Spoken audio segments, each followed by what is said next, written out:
This is Audible.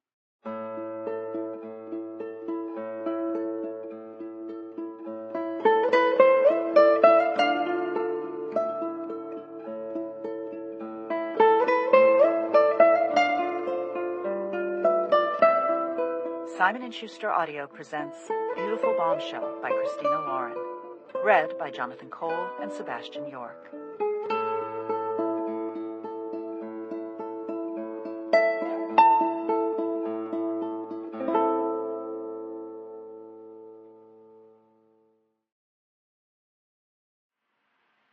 Chapter 1. Bennett Ryan. The smartest thing I've ever done was recruiting Max Stella to help plan your bachelor party. I looked over at my brother Henry after he practically sang this. He was leaning back in his plush leather chair, fresh vodka gimlet in hand, recently returned from a private session in a mysterious backroom location, and wearing the biggest grin I think I'd ever seen. He wasn't looking at me when he spoke. He was watching three beautiful women on stage dance and strip to a slow, pulsing rhythm. "Gotta remember that next time," he murmured, bringing the glass to his lips. "I plan on only having the one," I said. "Well." Will Sumner, Max's best friend and business partner, leaned forward to catch Henry's eye. "You, however, might end up in need of a second bachelor party if the current wife finds out about the professional dancer activities just now. From the looks of this place, they don't just do the average lap wiggle around here." With a dismissive wave of his hand, Henry said, "It really was only a lap dance." And then he smiled at me, winking. "Albeit a very good lap dance." "Happy ending?" I asked, teasing but mildly revolted. Henry shook his head with a laugh and took another sip of his drink. "Not that good, Ben." I exhaled, relieved. I knew my brother well enough to know that he would never cheat on his wife Mina, but he was still far more of the what she doesn't know can't hurt her ethos than I ever would be. Although Chloe and I were getting married in June, the only weekend Max, Henry, Will, and I could all get away together for my bachelor party was the second weekend in February. We'd expected there to be some serious bribing for the women to agree to let us head to Vegas for a guy's weekend over Valentine's Day, but as usual, they'd surprised us. They'd barely blinked and simply planned a weekend trip to the Catskills together instead. Max had chosen a high-end club to kick off the weekend of insured debauchery. This place certainly wasn't something we would have stumbled upon via an online search or a stroll down the Las Vegas Strip. To be honest, Blackheart didn't look like much from the outside. It was buried in an innocuous office building a couple blocks off the heavy traffic of Las Vegas Boulevard. But inside, past 3 locked doors and 2 bouncers roughly the size of my apartment in New York, then deeper into the dark belly of the building, the club was posh and positively vibrating with sex. The enormous main room was spotted with small raised platforms, each one topped with a dancer wearing sparkling silver lingerie. There were 4 black marble bars, one in every corner, and each specializing in a different type of drink. Henry and I had indulged in the vodka bar, also grabbing some caviar, gravlax, and blinis. Max and Will had made a beeline for the scotch. The other 2 bars offered an assortment of wine, or cordials. The furniture was plush, dark leather. It was unbelievably soft, and each chair was large enough for 2, in case any of us accepted the offers for a dance out on the main floor. Servers wearing anything from latex bikinis to nothing at all carried trays with drinks. Our hostess, Gia, had started the night in a lacy red chemise and panties with some elaborate jewelry in her hair, ears, and around her neck, but seemed to be removing something each time she checked on us. I wasn't a regular at this type of establishment, but even I knew this was no run-of-the-mill strip club. It was pretty fucking impressive. "The question," Henry said, interrupting my thoughts, "is when is the groom-to-be getting his lap dance?" Around me, the others all responded with various words of encouragement, but I was already shaking my head. "I'm going to pass. Lap dances aren't really my thing." "How is an unfamiliar and extremely hot woman dancing on your lap not your thing?" Henry asked, eyes wide with disbelief. My brother and I hadn't ever visited a club of this sort in any of our business travels. I think I was as surprised to learn of his enthusiasm for them as he was to learn of my aversion. "Are you warm-blooded?" I nodded. "Very. I think that's why I don't like them." Bollocks, Max said, putting his drink down on the table and waving across the room to someone in the far dark corner. This is the first night of your stag weekend, and a lappy is a requisite. You may all be surprised to hear that I'm with Bennett on this one, Will said. Lap dances from strangers are pretty awful. Where do you put your hands? Where do you look? It's not the same as being with a lover. It feels too impersonal. While Henry insisted that Will had obviously never had a good lap dance, Max stood to speak to a man who seemed to have materialized out of thin air at the side of our table. He was shorter than Max, which wasn't uncommon, and graying at his temples. He had a face and eyes that carried the kind of calm that told me he'd done a lot and seen even more. His suit was dark and impeccable, his lips pressed together in a thin line. I registered that this must be the infamous Johnny French, whom Max had mentioned on our flight in. Although I'd assumed they were talking about making arrangements for me to get a dance, I watched as Johnny murmured something and Max turned to stare at the wall, his face tight. I could count on the one hand the number of times I'd ever seen Max look anything but relaxed, and I leaned forward, straining to understand what was happening. Henry and Will remained oblivious, having returned their attention to the now naked dancers on the stage. Finally, Max's shoulders relaxed, as if he had come to some kind of conclusion, and he smiled at Johnny, muttering, "Thanks, mate." With a pat to Max's shoulder, Johnny turned and left us. Max returned to his seat, reaching for his drink. I lifted my chin toward the doorway Johnny had stepped through, behind a black curtain. What was that all about? That, said Max, was about the room that is being prepared for you. For me? I pressed my hand to my chest, shaking my head. Again, Max, I'm going to pass. The fuck you are? You're serious. You're bloody right I am. He told me you're to head down that hall. Max pointed to a different doorway than the one through which Johnny had disappeared, and head to Neptune. I groaned, leaning back in my chair. Although this club seemed like the best of its kind in town, or anywhere for that matter, on the list of things I wanted to do tonight, getting a lap dance from some random Vegas dancer ranked barely above eating bad sushi and getting violently ill. Just walk down the hall like a fucking bloke and get your knob rubbed by some girl dancing on you. Max stared at me, his eyes narrowed. Are you taking the piss with this whingy shite? It's your fucking stag weekend. Act like the man you used to be. I studied him, wondering why he seemed so firmly planted in his own chair while he encouraged me to leave mine. Did Johnny give you a room to visit as well? Aren't you getting a lap dance? He laughed, tipping his scotch to his lips and mumbling, It's a lap dance, Ben, not a fucking trip to the dentist. Asshole. Lifting my drink, I gazed at the thick, clear liquid. I'd known going into this that there would be women and booze and probably some activities that might push the limits of legal, but the truth was, Chloe had known this too. She told me to have fun, and her eyes had never shadowed with worry or mistrust. They had no reason to.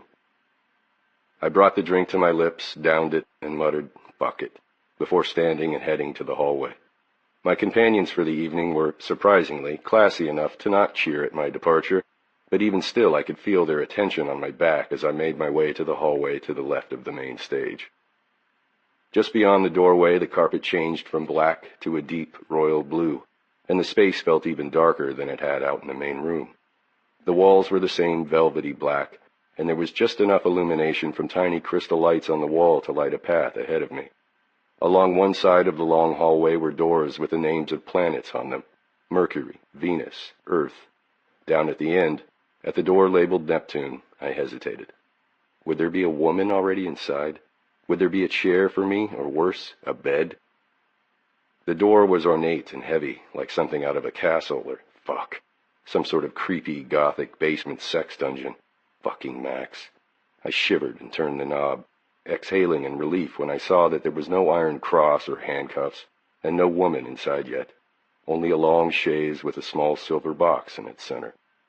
Tied to the box with a silky red ribbon was a white card with Bennett Ryan written in neat script. Great. Random Vegas dancer might already know my fucking name. Inside the box was a black satin blindfold and a sliver of thick cardstock with the words, "Put this on," written in black ink. I was meant to put on a blindfold for a lap dance? What was the point of that? Just because I didn't want one tonight didn't mean I didn't recall lap dances past.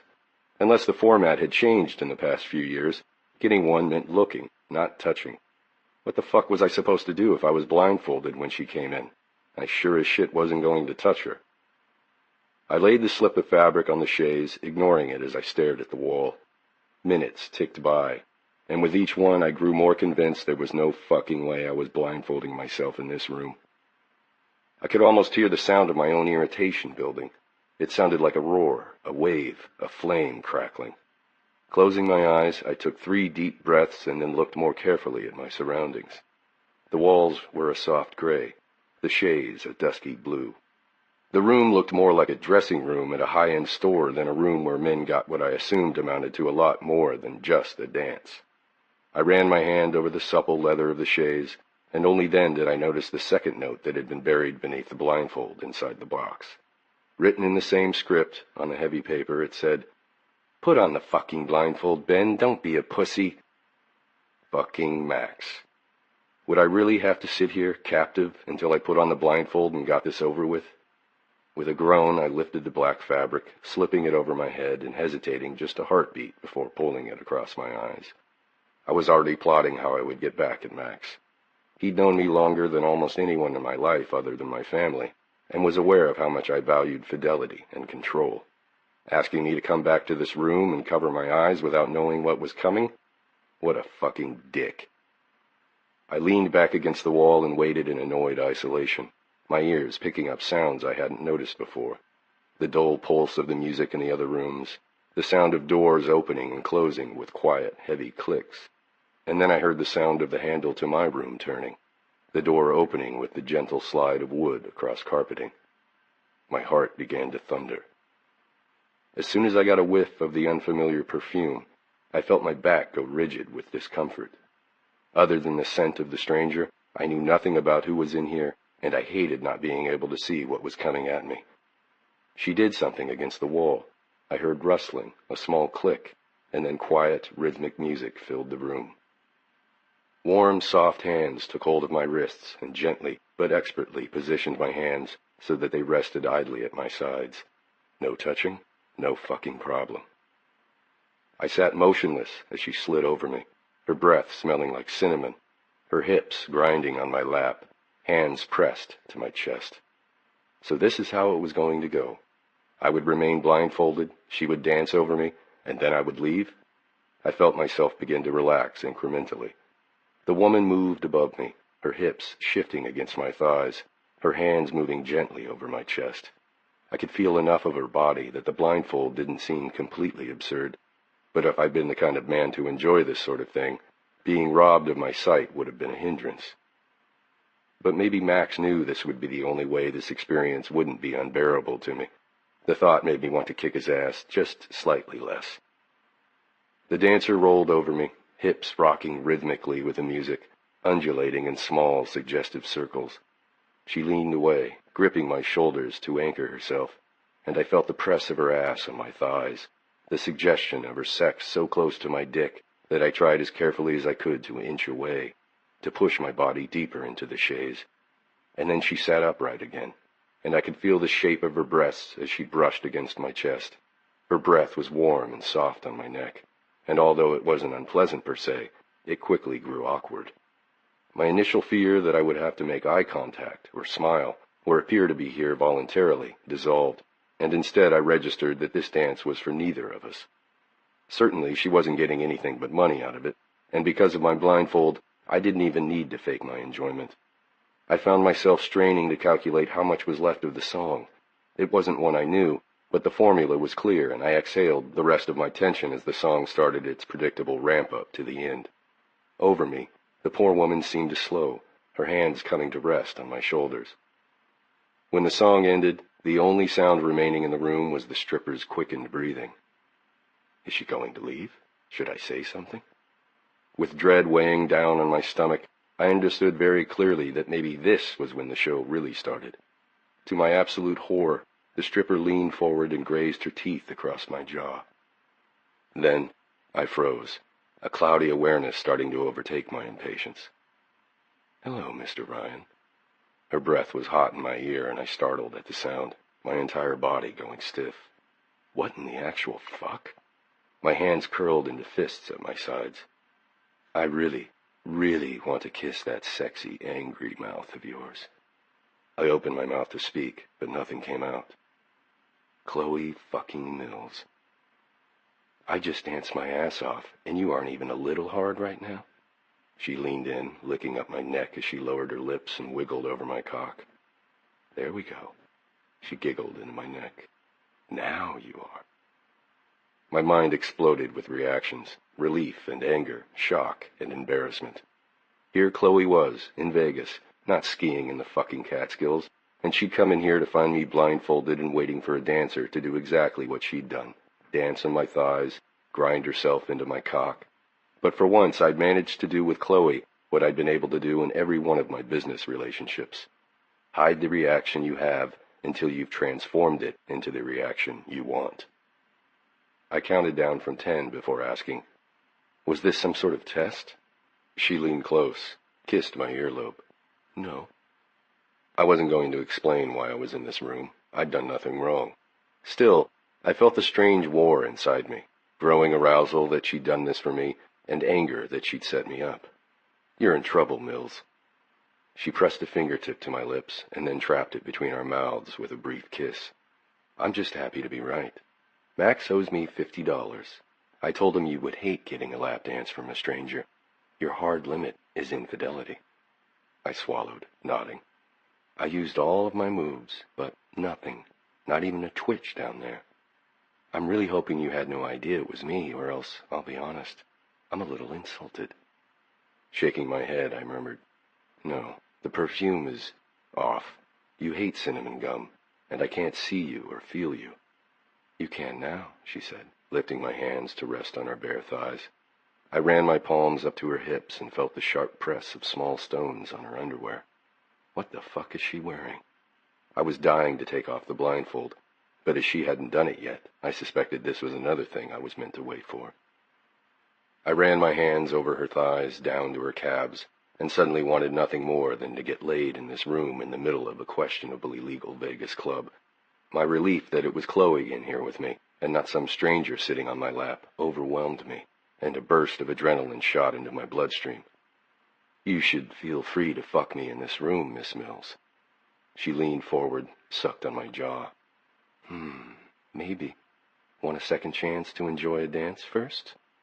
I nodded and exhaled as she slipped the blindfold off me, exposing her outfit. She wore a tiny bra that tied with thin satin straps at her shoulders and appeared to be made entirely of gemstones held together with the barest scrap of silk. Her panties were similarly flimsy and even more fascinating. The thin satin ties at the sides hinted to me that I probably shouldn't destroy them. Running a fingertip across her torso, she whispered, You like my new lingerie? I stared at the tiny jewels decorating her skin, winking brilliant green and clear as diamonds. She looked like a fucking work of art. They'll do, I mumbled, leaning forward to kiss between her breasts. In a pinch. Do you want to touch me? I nodded again, looking up at her face and feeling my eyes grow dark at the way she watched me with both hunger and uncertainty. She smiled, licked her lips. This wasn't a test sending you down here. But, she said, eyes falling to my mouth, the fact is that you did come down to this room expecting a stranger to dance for you. You put on a blindfold, and any other woman could have come in here and touched what's mine. She cocked her head, studied me. I think maybe I deserve a little treat. Hell yes. I can agree with that. And the rules being what they are, she nodded to a small sign on the wall basically suggesting that men who violated dancers would be unceremoniously carried out and dropped over the Hoover Dam. You still aren't allowed to touch me freely. I wasn't sure what she meant by freely, and I was still mostly trapped beneath her, so I simply let my hands fall back to her thighs, waiting for instruction.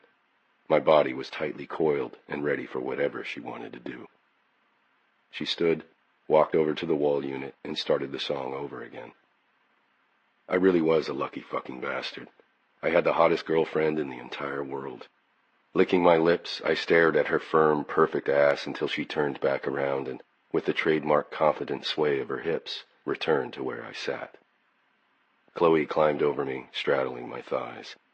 Take off my panties. I pulled at the delicate tie at each hip and slowly dragged them away from her body, tossing them to the side somewhere. Now, put the back of your hand on your thigh and hold up however many fingers you want me to fuck, she whispered. I blinked. What? She laughed, sucking on her lip before enunciating very slowly. Put the back of your hand on your thigh and hold up however many fingers you want me to fuck. Was she serious with this shit? Without taking my eyes off of hers, I slid my hand to my leg, turned it palm up, and offered my middle finger. Here you go. She looked down and giggled. That's a good one, but maybe at least one more. I do need a closer approximation of your cock. You're really only going to fuck my fingers? My dick is pretty much ready to go, and you can't pretend this isn't the preferable option for everyone involved. You were going to get a lap dance from a Vegas showgirl, she countered, brow raised. Your dick wasn't even interested 5 minutes ago. With a sigh, I closed my eyes, extending 3 fingers. So generous, she whispered, lifting her hips and gliding her sex across my rigid fingertips. You'll make a pretty stellar husband if you keep this sort of thing up. Chloe, I groaned, opening my eyes to watch her as she slowly lowered herself over my fingers. She was already wet, and I stared down at her, naked but for her skimpy bra, her smooth thighs spread over the dark fabric of my pants. She wrapped her hands around my neck and began to move over me, lifting her body and circling her hips as she came down, rubbing her clit against the heel of my hand. Again and again and again. I thrust up beneath her, needing friction. I could taste her scent in the air, could hear every one of her tight little sounds. Between her breasts, sweat caused her skin to glisten. No way would I admit right now how much I loved watching her use my body to find her own pleasure. You're a fucking tease, I growled, relishing the dip and swell from the weight of her arms braced on my shoulders. The sight of her was doing savage things to my body, and I was pretty sure I could get off if she just lowered herself a bit more, rubbed her thigh against my clothed cock. I'm going to walk out of here still hard and smelling like pussy. Circling her hips, she whispered, Don't care. And yet, at the sound of my voice, I'd noticed the tight press of her nipples inside her little bra. She knew how hard I was, and she cared greatly. Chloe gasped as I curled my fingers and moved my other hand to slide over her backside and guide her hips. I pressed my thumb across her clit, feeling myself come undone just watching her. Around my fingers, her body rippled, tensing in anticipation. Even in a strange room with God knows what going on around us, I could make her come in minutes. She was such a fucking tangle of contradictions, generous and teasing, earnest and coy. You fucking wreck me, Chloe. Can you tell I'm close? Our eyes never broke contact, and I slid my hand up her side, tracing the frame of her ribs with my fingertips. Yeah, I whispered. Does that still make you wild, knowing how fast you can do this to me? I nodded, and my hand slid higher, to her shoulder, her neck.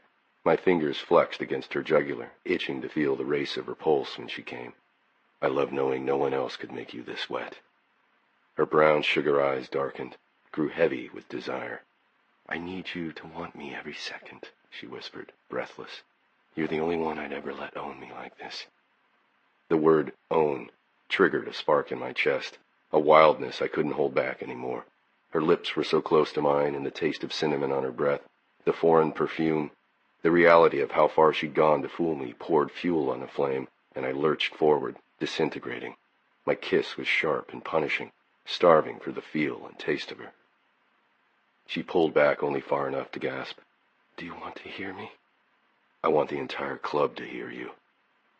Her hands sank into the hair at the nape of my neck, and her lips faltered, trapping my fingers deep inside her as she rocked wildly over my palm. Oh, God! Pulling her bottom lip into her mouth, she arched away, and I bent to her neck, sucking, biting, owning her fucking heartbeat. I felt the hammering of her pulse against my lips, felt each one of her exhales as she gasped, tensing above me and around me as she came. With a hoarse cry, she said my name, and her voice sent a vibration across my tongue, pressed to her throat. Chloe stilled, her body leaning into mine, sated and boneless, and lifted both hands to my neck. Her thumbs pressed gently into my pulse points, and she leaned forward, sucking my lower lip into her mouth before biting it quickly, savagely. I let out a surprised grunt, and wasn't sure what it said about me that for a second I thought that bite might make me come in my pants. That, she breathed, pulling back, was unbelievable. Lifting herself gingerly off my hand, she rose and stood on shaky legs. I leaned forward to kiss the damp skin between her breasts and pulled her hand over the crown of my cock through my pants. You're so fucking beautiful when you come, Chloe. Feel how hard you get me. She squeezed, stroking me slowly. My eyes rolled closed and I begged. I want you on your knees now. Put your mouth on me. But to my absolute fucking horror, she moved her hand and walked over to retrieve her panties from the corner. What are you doing? I rasped. She tied the tiny straps of satin at each hip and pulled a robe from a hook on the wall, slipping it over her shoulders and smiling a little at me. You good? I returned her level stare. Are you serious? She came back to me, lifting my left hand to her mouth, sliding my bare ring finger between her teeth and deeper, wrapping it in the delicate softness of her tongue. And then she released it with a wink, whispering, I'm serious. My arms shook with tension, my cock pulsing from the echo of her mouth, her too short, gentle suction. Then no, I am not good, Chloe, not even a little bit. I am, she said, smiling sweetly. I feel fantastic. I hope you enjoy the rest of your bachelor party. I leaned back into the wall, watching her cinch the robe around her waist. My skin felt hot, itchy, feverish, and the entire time she dressed, she watched me, relishing my frustrated need for her. I struggled to hide it, deciding to pretend I was fine. Yelling would only make her more pleased with herself. Cool detachment always worked best when Chloe was being a teasing bitch. But when my brow smoothed, she laughed a little, not even a little surprised. What are you doing after this? I asked. For some reason, it hadn't even occurred to me what she would do when she left. Was she flying straight home? With a shrug, she murmured, Don't know. Dinner. Maybe a show. Wait, are you here with someone? She looked at me, pursing her lips and shrugging. The fuck, Chloe? Are you at least going to tell me where you're staying? She looked me up and down, letting her eyes linger a little longer on the fly of my pants than the rest of me before she smiled. At a hotel. She straightened, arching her brow before purring. Oh, and happy Valentine's Day, Mr. Ryan. And with that, she stepped out of the room and into the hallway. 2. Max Stella. Bennett Ryan looked like he was on the verge of losing his lunch and razzing all over the table. I'm going to pass. Lap dances aren't really my thing. His brother Henry leaned forward, horrified. How is an unfamiliar and extremely hot woman dancing on your lap not your thing? Are you warm-blooded? Bennett mumbled some excuse, and I couldn't really blame him because, fuck, I wasn't about to have some strange bird climb on my cock. But he had no idea what was waiting on him in the back. I had to get him out of that bloody chair and into the private room so we could get this night started off right. Bollocks, I told him, waving to where Johnny stood, waiting near the private hallway. This is your bachelor party, and a lappy is a requisite. Johnny raised his chin in acknowledgement and finished his conversation with security before making his way through the room, taking his sweet bloody time. Every second that ticked by saw my own impatience build. The longer it took Johnny to get here, the longer it would take Ben to man up and head back, and the longer my girl waited for me. When he finally stood in front of me, Johnny flashed me a knowing smile. Hey, Max, how can I help you? I think we're ready to begin the festivities. Johnny nodded, slipping a hand into his pocket. Chloe is in Neptune, down the blue hallway to the left of the stage. I nodded, waiting. Finally, when he hadn't offered more information, I prompted, And Sarah? She's in the green room, down the black hallway, the one to the right of the stage, Johnny said. He leaned in a little to add, Positioned how she requested. I stopped short, slipping my hand into my pocket to hide the fist that had instinctively formed. She asked you to position her. What in the bloody hell did that even mean? Just a little ribbon here, a little ribbon there. Johnny watched me, a small grin giving away how amused he was by my reaction. I looked around the dark room at the scattered clients sitting on black leather couches or leaning against the sleek charcoal granite bar. I could feel my pulse in my jaw from clenching my teeth together in what I knew was an uncharacteristic scowl. I was conflicted, curious at this growth in their trust, but needing to know what he'd seen and where he'd touched her. It was rare for Sarah to be tied up at Red Moon, and each time it had been my doing. She let you touch her? Johnny looked at me, smiling wider as he rocked on his heels. Yep. He didn't shrink under my heated attention. He just let me ride over the hot flash of jealousy, knowing that more than anything, I was filled with gratitude. Over the past 9 months or so, Johnny had done so much for us, and even through my haze of anger, I knew it wasn't a simple favor he was doing for me tonight, with both Chloe and Sarah taking up valuable rooms in his busy club. I looked over at him, smiled. Right then. Thanks, mate. Johnny patted my shoulder, nodded at someone behind me, and murmured, Have fun tonight, Max. You have an hour before the next show goes into the green room. With that, he turned and returned to the black hallway, the one where I would also find Sarah, in position, with ribbon. I felt the frenetic longing grow in my chest, a tightening, the way I feel at the start of a rugby match, but deeper inside me and everywhere.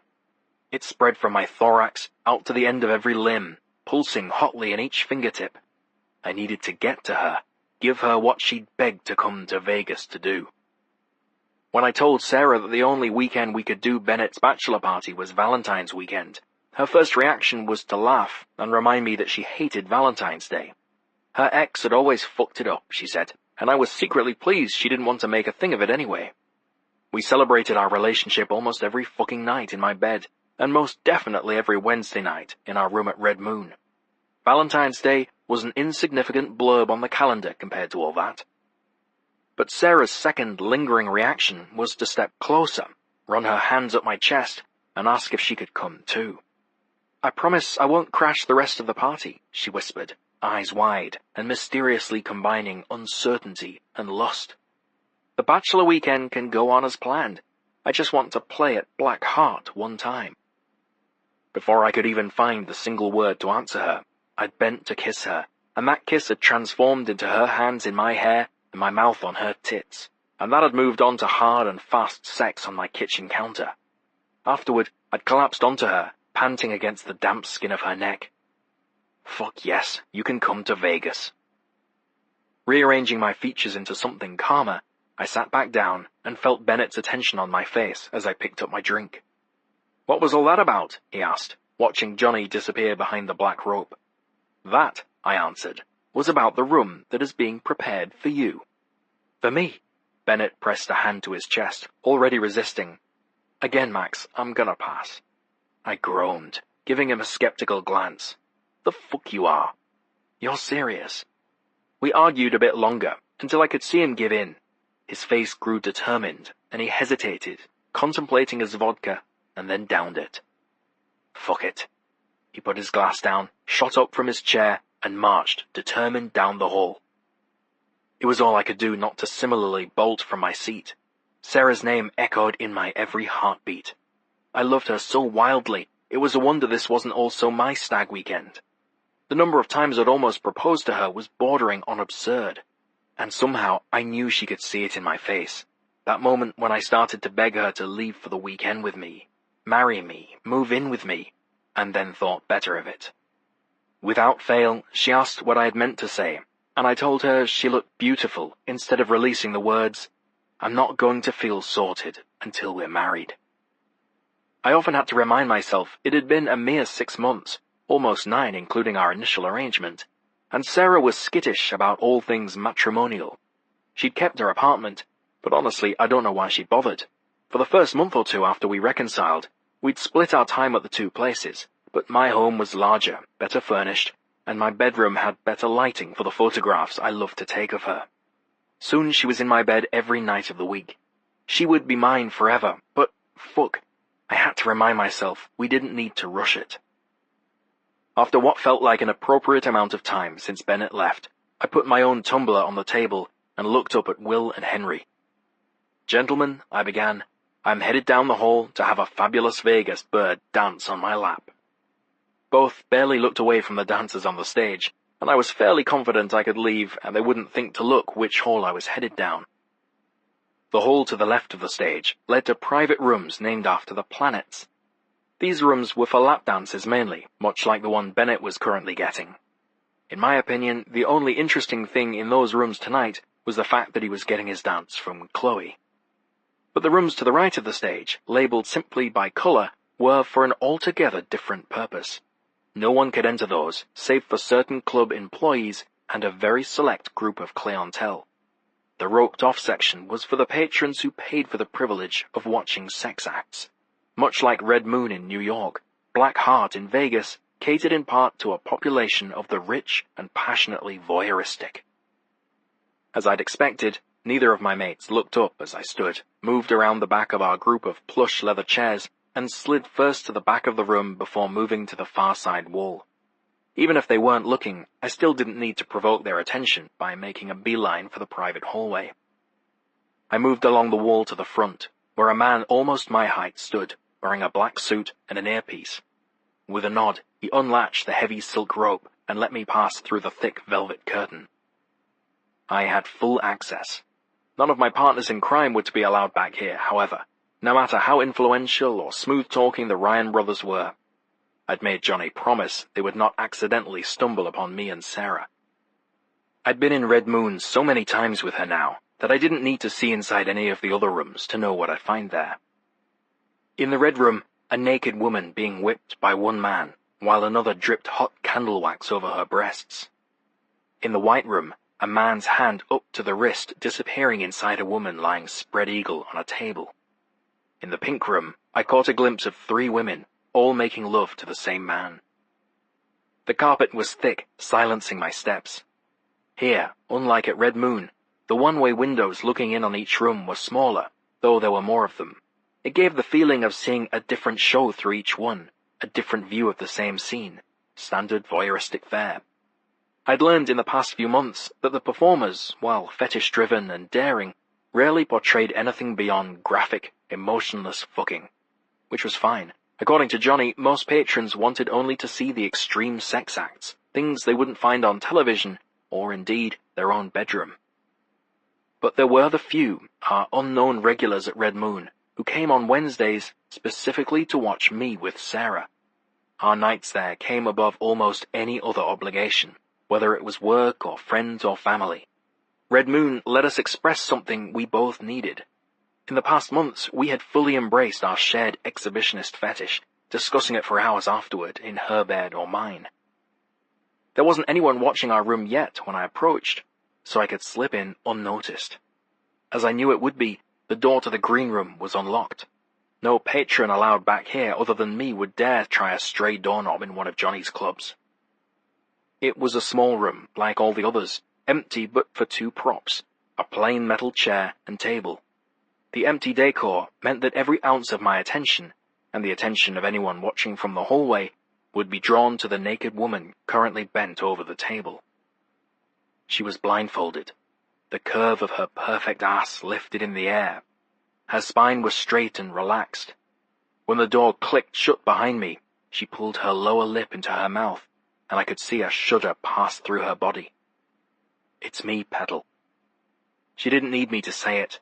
I could tell from her posture that she'd known who had come in, but I wanted to reassure her anyway. She looked completely relaxed, her head turned to the side, cheek resting on the table, and I took a moment to let my eyes move over her. Each ankle was tied to a table leg with the ribbon Johnny had mentioned, spreading her wide enough for me to have my way with her however I liked. She was bent at the waist, her hands tied loosely behind her back. Her skin was smooth and flawless, her mouth wet and slightly open now. I scanned her body again, and as if she could sense where I directed my attention, she pushed her ass a little higher. I moved to her, pressing my palm to the skin between her shoulder blades. She jumped a little, moaning in pleasure, as my hand slid down her spine and over the curve of her backside. "You look fucking beautiful, darling." "Your hand is cold," she whispered. "It feels so good." Indeed, her skin was hot. I imagined she was flushed from excitement and the anticipation of not knowing when I would show up, and not knowing who might see her before I did.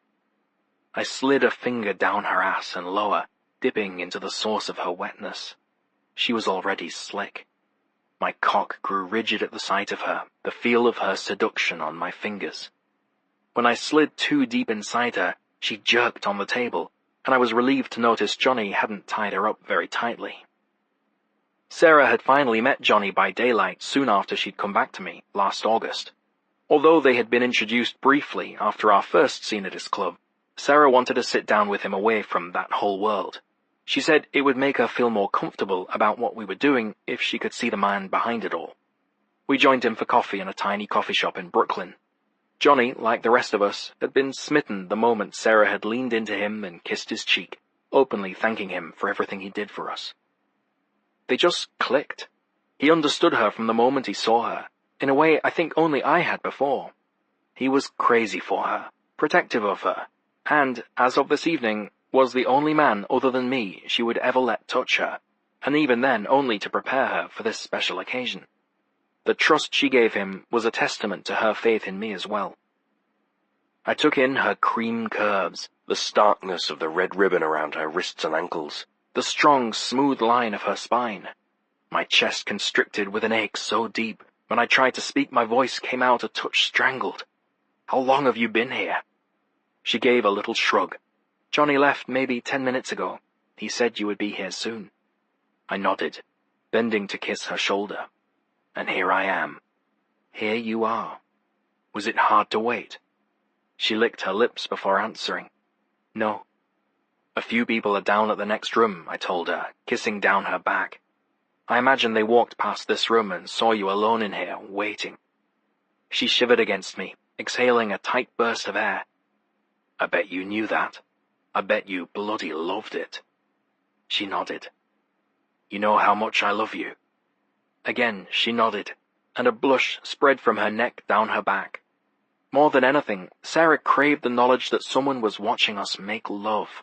She wasn't very often tied up for me. Sometimes she was in charge, climbing on top and sliding down over me, or taking me in her mouth. In those times, she liked to watch my face. Her eyes would take in every one of my fascinated reactions, as if it was still hard for her to believe how obliterated I was by her affection. But sometimes, only a handful of nights at Johnny's club, she wanted to be blindfolded, left to imagine how I looked when I saw her and felt her and fucked her. I reached up, untying the ribbon around her wrists, and felt a bit like I was unwrapping a gift. Sarah flexed her hands and then slid her arms up, reaching to curl her fingers around the far edge of the table. "Did you know I was going to suggest you do that?" She smiled over her shoulder at my general direction, the blindfold keeping me from her sight. "I had an inkling." And then we both heard it at the same time. A crash in the hall, the sound of someone dropping what must have been an entire tray of drinks. We'd never been certain when we were being watched before. At Red Moon, the rooms were soundproofed. Here, the walls were thick, but not as insulated. In front of me, Sarah shivered, her back arching. Apparently, they planned to stay long enough to have some drinks delivered. I took off my suit jacket, folding it over the back of the chair before I bent and slid my hands between the table and her body, palms up to cup her breasts. Beautiful girl. I kissed her shoulder, her neck, and down her back, letting my hands slide down the front of her. Licking, nibbling. I couldn't get enough of her fucking beautiful skin. "Bloody brilliant," I whispered, pulling the metal chair close enough for me to sit down and press my teeth into the curve of her ass. "Think we only have time for a tiny taste." With my hands on the back of her thighs, I spread her open, bending forward to kiss her clit, taste where she was warm and sweet. "Max." Her voice was strained, wrapped tight around the single syllable. I tasted her again, letting my eyes fall closed. "You're so perfect right here." I kissed her right where she would take me inside. Right fucking here. "Please, now." Her thighs trembled in my hands. "You don't want to come on my mouth?" I asked, already pushing to stand and unfastening my belt. "I know we don't have a lot of time. I want to feel you inside before you have to leave." Pushing my boxers down my thighs, I teased at her entrance, sliding my cock up and over her clit. "Before we begin, I need your thoughts on something." She moaned, pushing back into me. "Need to know where to put it?" I bent and kissed her back, laughing. No, you naughty fucking girl. This will be too quick for that. She licked her lips, waiting. Poised just barely inside her, I asked, "Shall I take you bare? I do have a condom in my pocket." Her breath hitched. Bare. My chest squeezed, and I stared down at her, wanting to absorb the moment just a little fucking longer. She was tied to a table, naked and ready for me. My silk tie dragged along her spine as I bent over her, and the deep blue contrasted perfectly with the pale flush of her skin. Bloody hell, she was hot. We never used condoms at home, but here in the club and with her whole night ahead of her, it was a little different. I slid in so slowly I felt every fucking centimeter of her stretching for me.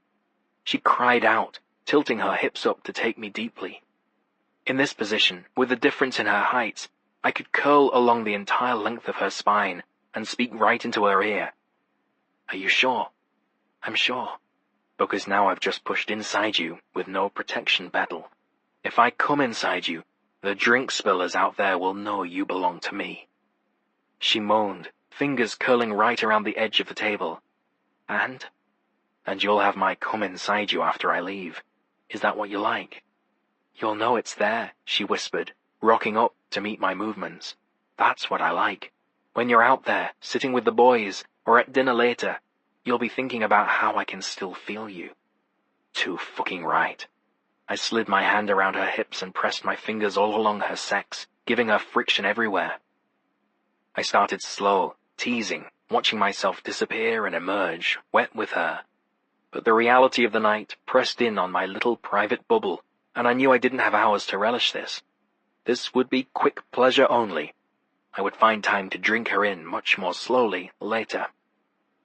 She gasped when I pulled back and returned to her roughly, building a rhythm so hard and fast the table squeaked on the floor, the hinges groaned. Sarah took it all with her perfect arse in the air, pushing back into me as hard and fast as I moved forward. With a quiet moan, she whispered, "Max, I'm there." I circled my fingers over her clit, pressed harder, moved faster. I knew this woman's body as well as my own. Knew how fast she needed it, how hard. Knew how much she loved the sound of her name in my voice. "Petal," I groaned. "I'm dying to feel you come around my cock." Arching her neck, she pressed the back of her head into my shoulder, letting out a smooth, effortless moan. "More, more. I fucking love you, Sarah." That did it. Her fingers gripped the table edge so hard her knuckles went white, and her orgasm surged around me, pulled from her in the same rhythm as hot little sounds. "What are you feeling?" I managed, lips pressed just below her ear. "Power? Control? Here you are, blindfolded and tied to a table, and I'm fucking lost in you. I'm so fucking lost I can barely catch my breath." Exhaling heavily, she seemed to sink into the table, sated. "Love." My release teased along my back, hovered low in my stomach as my hips sped up. "Love," I repeated. "You're tied to a metal table, having just orgasmed in front of God knows who, and you feel love. You must be lost in me just the same." She turned her head, capturing my lips. Sarah gave me her mouth, her tongue, her hoarse, hungry sounds, and I was done for, groaning as I lost my rhythm, my hips slapping her backside as I grew fevered, until finally my whole body tensed in release. I stilled, dizzy and relishing the feel of her kisses when she was like this, slow and languid after her orgasm. The room disappeared, and as cliched as it sounded, time stopped. Everything in this night became about her body and her lips, her eyes opening and meeting mine as we kissed. Slowly I pulled from her and forced her lips to slow their soft, hungry assault so I could just enjoy the shape of her mouth. I ran 2 fingers over her pussy, relishing the way she jerked beneath me. Pressing 2 fingers inside her, I could still feel the heat of the friction, the evidence of my pleasure. "Dirty fucking girl," I whispered, pushing deep into her. I tugged my fingers back and smiled at the way her body seemed unwilling to let me go. But she needed to stand and stretch, and I needed to carry on with my night. I stood, fixing my trousers, and then kneeled to untie her legs. She straightened, arching her back before turning and pushing up to sit on the table. pulling me by my tie to stand between her legs. "What are you guys doing next?" she asked, smoothing her hands over my dress shirt. "Dinner, I believe." I stepped away only long enough to retrieve her robe from the corner of the room. I was done letting others look at her. "And you?" "Dinner," she said, shrugging. "Then I'm not sure." She looked up, gave me a teasing little smile. "Maybe we'll go to another club." "And what?" I asked, laughing. "Watch some blokes in banana hammocks wiggle their tackle in your face?" "No, Petal." Her eyes widened in slight challenge. "Well, you go have your fun night. I'll go have mine." With a smile, I leaned in to kiss her, letting her deepen it with her hands on my face, sliding into my hair and around the back of my neck. "I feel like I could fuck for hours," she whispered into my mouth. I almost lost it right then. Sarah rarely swore, and when she did, it always made me hard. "I just feel a little hollow with how much I want you tonight." I groaned and pressed my face into her neck. I know, she murmured, and when she pressed her hands to my chest, I stepped back so she could stand. "I'm sure Chloe is done. We should go." We exited from the same door I'd come in, which, unfortunately, was the only way in or out of the room. I preferred the separate exit at Red Moon. It was one thing to know people were out there. It was another thing to possibly see them. But luckily, whoever had been outside had disbanded before we emerged, most likely having already seen me wrap Sarah in her robe. When we passed down the hall, we slipped behind other patrons, and I couldn't help but wonder, had they seen? Chapter 3. Bennett, Ryan. I couldn't decide if I felt fucking awesome. I'd basically just gotten my fiancée off in about 3 minutes in a back room of a swanky sex club, or more worked up and frustrated than I'd been in a long time. Fucking Chloe. The way she left made her little act feel like some sort of punishment for being in Vegas over Valentine's Day. But shit, if I knew my fiancée at all, I knew that, no matter our role in the marketing world, she found the whole prospect of a manufactured romantic holiday completely ridiculous. Clearly, she just jumped at the opportunity to play a little game and leave me in her favorite state, worked up and pissed off. And fucking Max. Had he known Chloe was going to tease me like this? And if he did, well, actually that was a little personal and creepy. I'd either have to kick his ass or drop something sleep-inducing into his drink and tattoo "I'm a wanker" in permanent ink all over his face. But my revenge would have to wait. Max was gone when I returned, and Henry and Will had the glassy-eyed look of two men given booze and women in heaping quantities. "How goes it out here?" I asked, sitting back in my chair and picking up what I expected to be a mostly empty drink. Except, no. The drink was fresh, my plate of food refilled. I caught Gia's eyes across the room and raised my glass to her. For all of the mysterious corners and questionable sex acts behind closed doors, the staff was certainly on the job. She nodded to me, smiling, and then disappeared behind the bar. I couldn't help but notice that, in my time way, she'd removed everything else she wore and was now serving her tables completely nude. I hoped for her sake it was a pleasant experience. It sounded a bit like one of my recurring nightmares. "How was the dancer?" Henry asked, still not bothering to look away from the stage. I probably could have lit his chair on fire, and he wouldn't have noticed until the flames in his hair obstructed his view. I studied him, trying to discern whether he was in on Chloe's surprise, but he didn't grin knowingly or even look all that interested in my answer. Will, too, only looked at me with bland curiosity. "It was fine," I said. "Quick," Will noted. I grinned. Fuck yes, it was. I almost wished one of them did know about Chloe and her little stunt so I could at least get a high five. "There's some fucking amazing women here," Henry muttered. "I could watch this for the rest of the night." Will stretched, checking his watch. "I'm starving, though. Don't we have dinner reservations? It's almost 10. "Where's the Brit?" I asked, doing another survey of the giant room. It would be impossible to find him in here without checking each corner and bar. "Don't know," Will said, shrugging and draining his scotch. "Disappeared right after you did." Awareness tickled at the edge of my thoughts before understanding went off like a bomb. Sarah was here, too. Chloe didn't answer when I asked whether she'd come here alone, but I couldn't imagine she came here solo just for this. Unless she planned to return to her hotel room to lounge in a bubble bath all night, she most definitely had other plans. If I'd been able to get a room alone with Chloe, no doubt Max was getting some time with his girlfriend somewhere as well.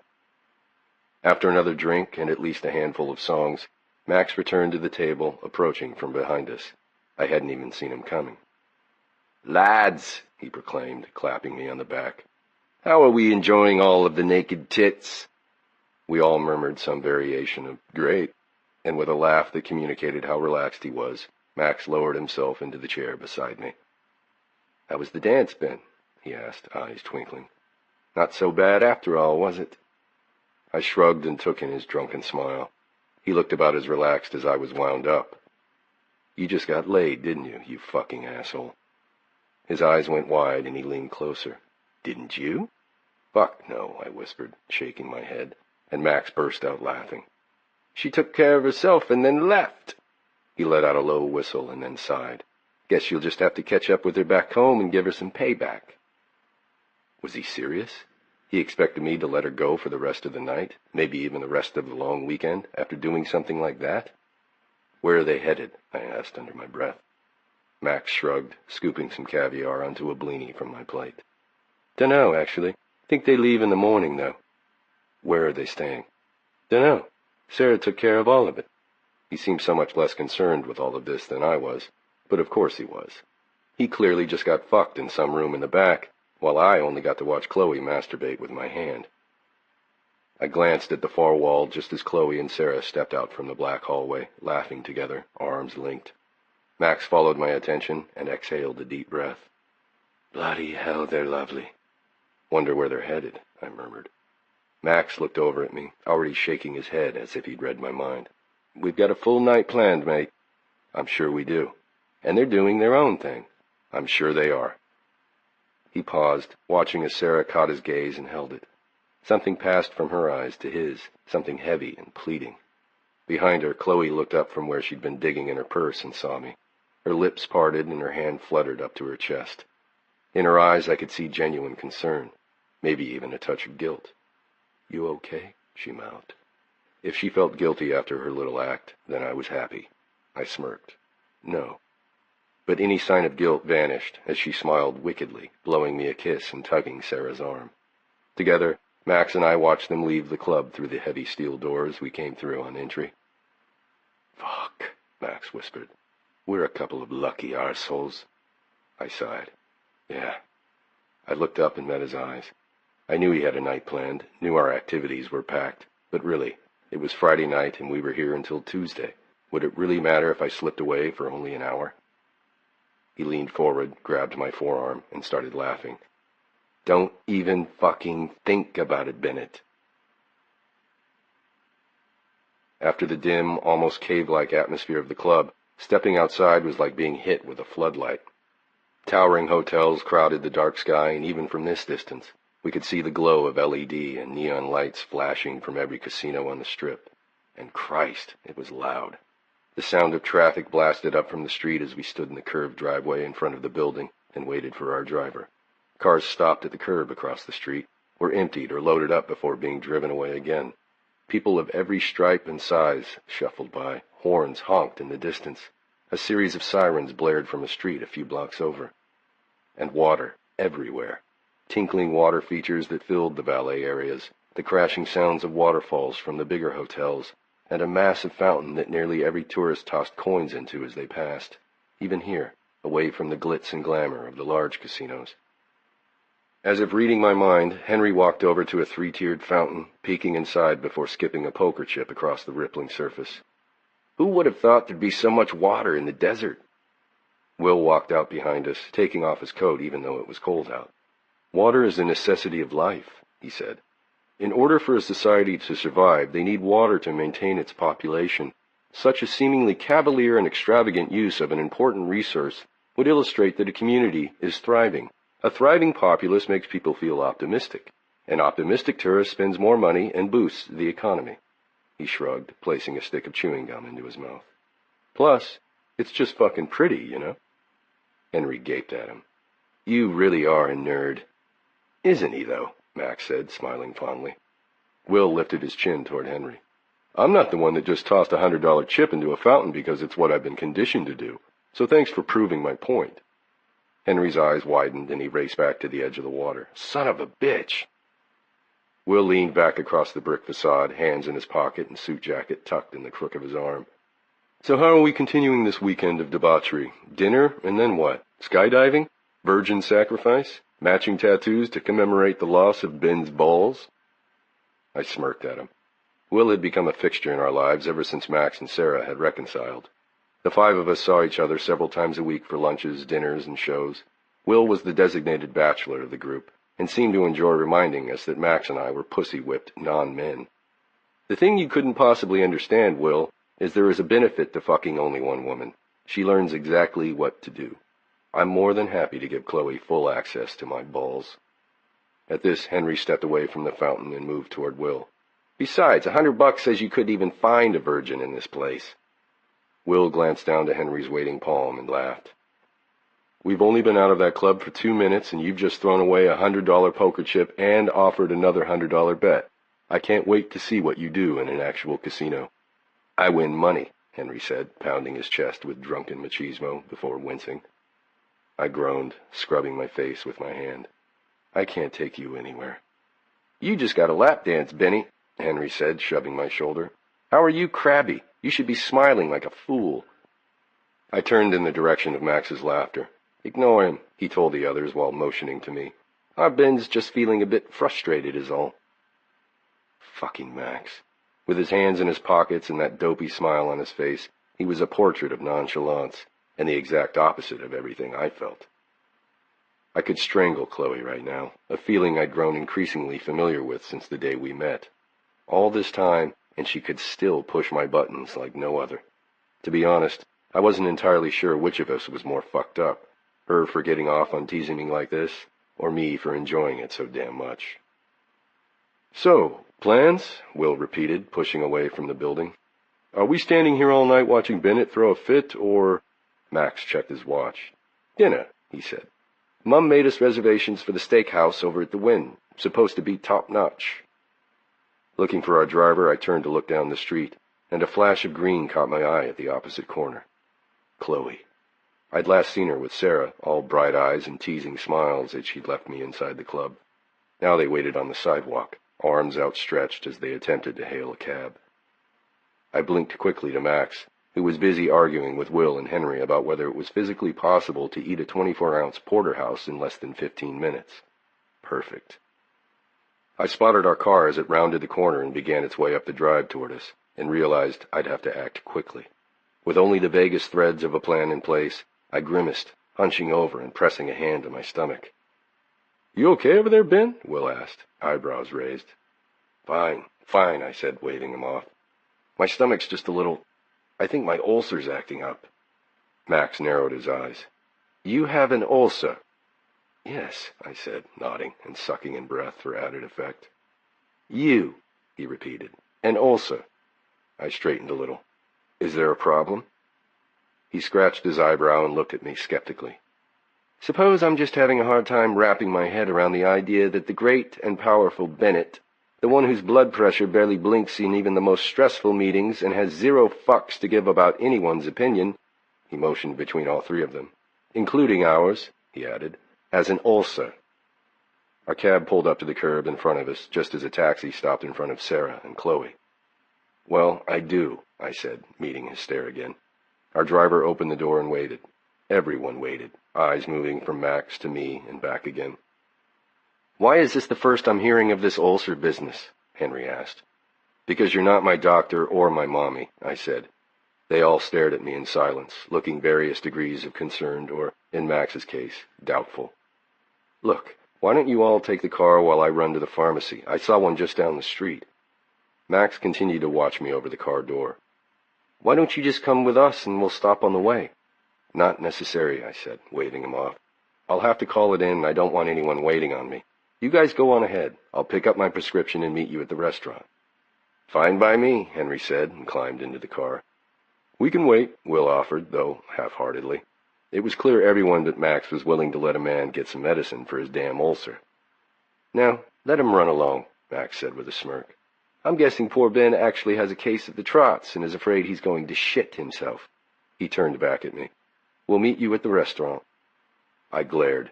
He was lucky I didn't have time to argue. He was also lucky I didn't have time to walk over there and punch his smug face. "I'll meet you there." I waited just long enough for the car to pull away before I turned, searching for a cab. The one Chloe and Sarah were in had just reached the streetlight, and if I hurried, I could still catch up. When a car pulled over, I climbed in, promising the cabbie a small fortune if he could get me wherever they were going, and fast. I hadn't exactly worked out what I would do or how I'd get her alone, but I was operating on autopilot. Get to Chloe, get her alone, get myself off. My fiancée surprised me with a lap dance in a sex club, and then I hopped in a cab for a car chase. My bachelor party in Vegas had officially begun. Their cab stopped just down the strip, and I watched as they both climbed out. I paid my driver and stayed back, watching for a moment as they talked, each of them pointing in a different direction. Sarah at Planet Hollywood and Chloe at the Cosmopolitan. When they appeared to reach a decision, they nodded, kissing each other's cheek before heading in opposite directions. Fucking perfect. Climbing out, I followed Chloe through the late-night crowds and into the building.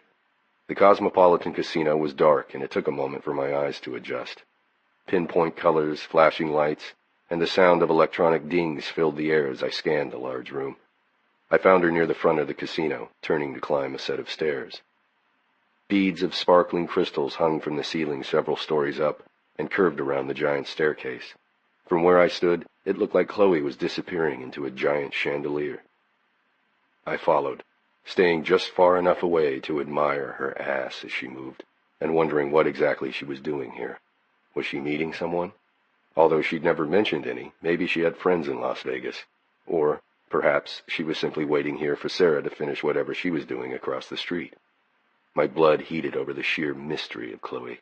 We lived together, worked together, and for all intents and purposes, our lives were completely intertwined. But I relished knowing that she would always keep me guessing. Because of her wild independence, I would never know absolutely everything in her mind. Even when she was entirely mine, she would always be a challenge. As we neared the third floor of the spiraling club, her destination grew no clearer to me, and the wickedness of her little game started to bloom into an ache in my abdomen. I gave in, hungry to fall into the familiar routine of chastising her and then having my way with her body. In only a few long strides I was there, wrapping my hand around her upper arm.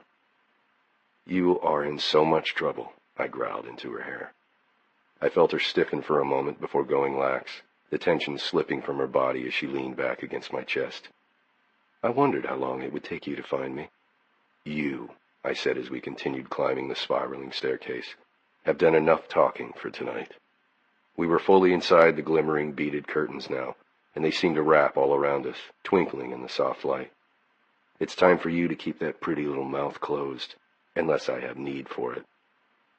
We reached the third story where a rather impressive bar was situated, the shelves lined in jewel-colored bottles and draped in even more of the sparkling gems. Continuing on, I led us to a darkened corner. Smiling, I noticed the sign above a door tucked into the corner.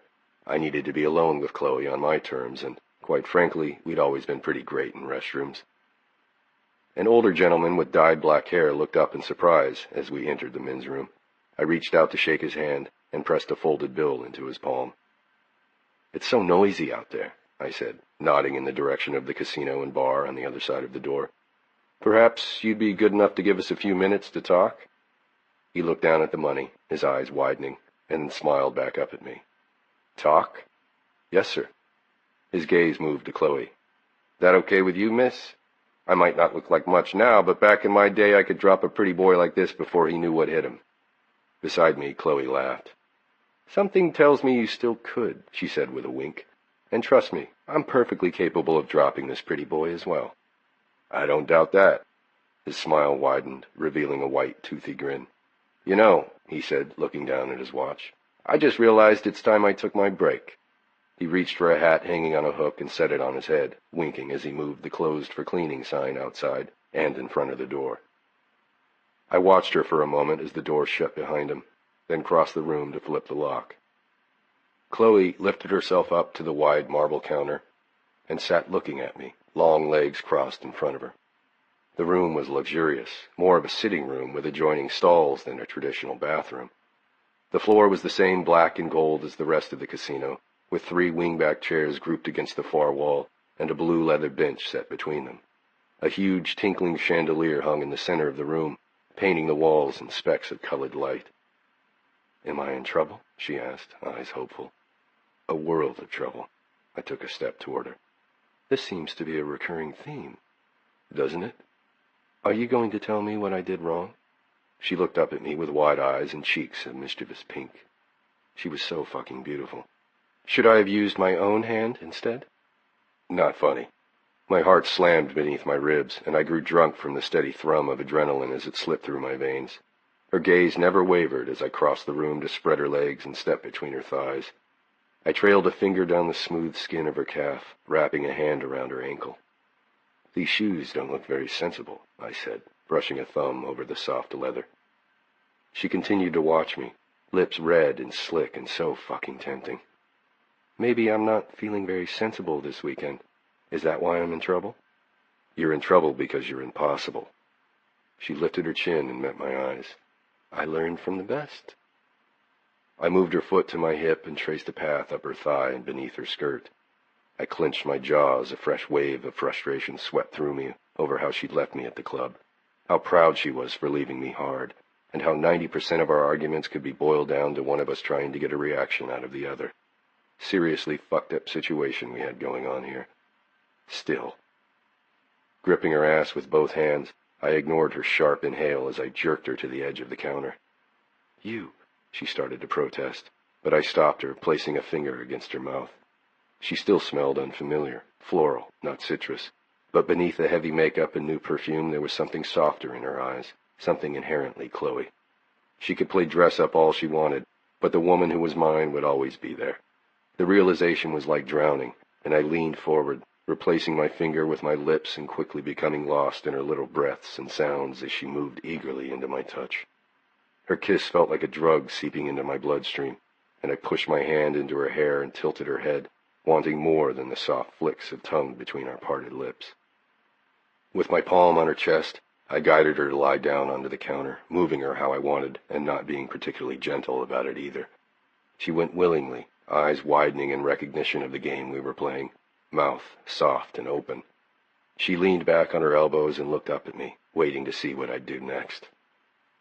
The gauzy material of her skirt felt like nothing in my hands as I slid it up her hips, exposing miles of leg and a different pair of satin panties beneath. I let my fingers press into her skin, wanting to hold her down and mark her up, hear her beg for what she wanted. "I'm going to fuck you with my mouth," I said, kneeling between her thighs and ghosting my lips over the thin material. "Fuck you with my tongue until you're begging for my cock. Maybe I'll give it to you." I shrugged. "Maybe I won't." She sucked in a short breath and reached for my hair, trying to pull me forward. "Don't tease, Bennett," she said. I pushed her hands away, laughing as I looked up at her. "You don't get to make any of the decisions tonight, Chloe. Not after your bullshit game in the club." I breathed again where her legs parted, flicking my tongue over her clit until the fabric of her panties was thick with wetness.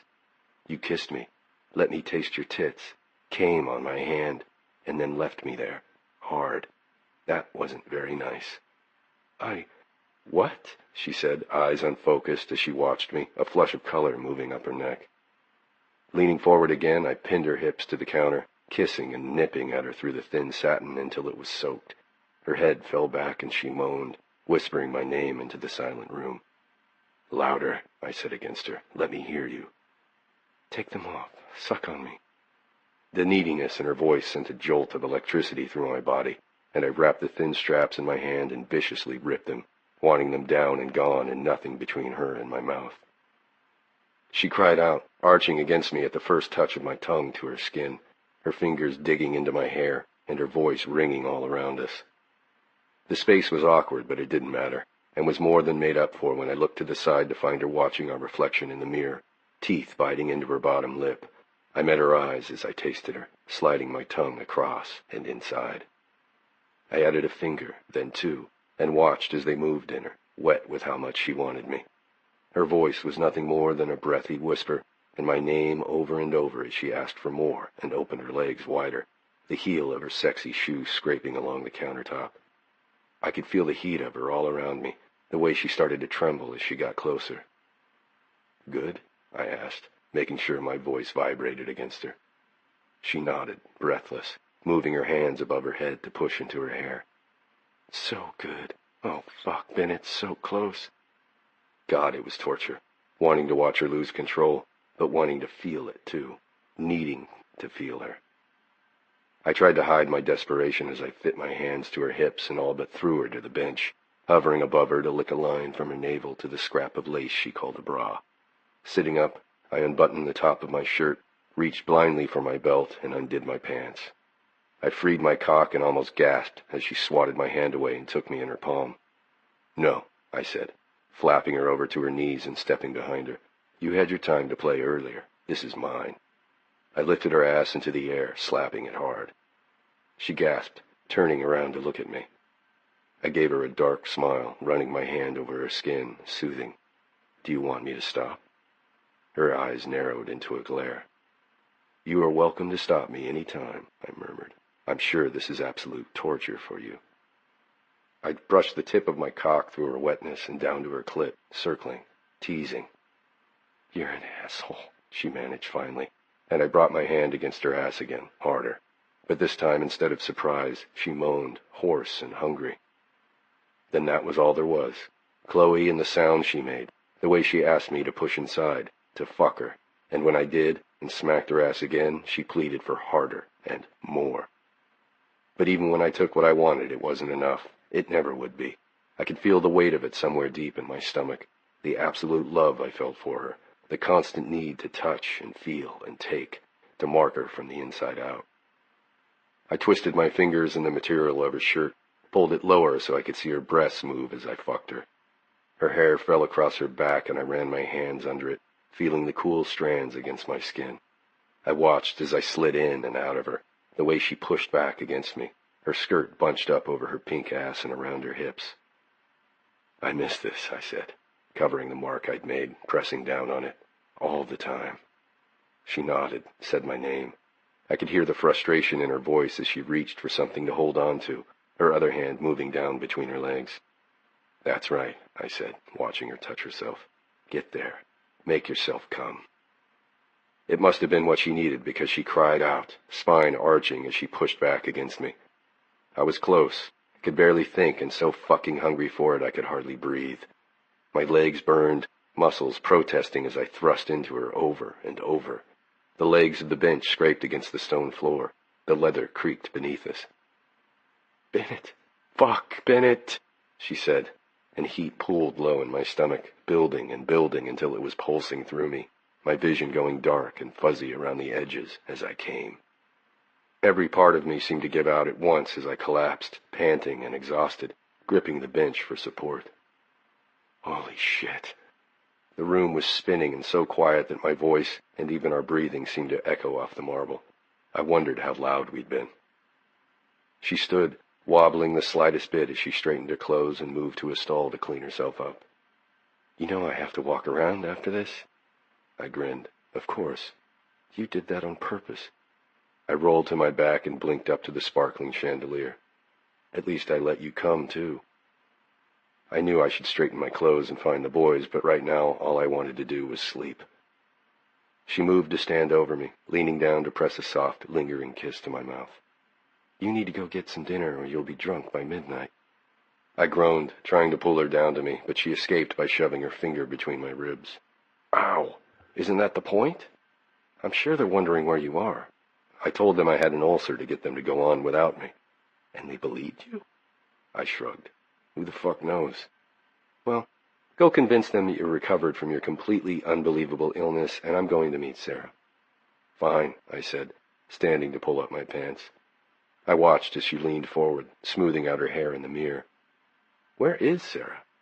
She's meeting up with a friend who lives here. A dancer, I think. Some sort of cabaret or stripper thing at Planet Hollywood.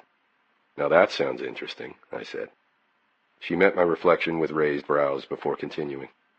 Anyway, I had a feeling I was being stalked and told her to go on without me. A feeling? She shrugged, applying her lipstick. A hope.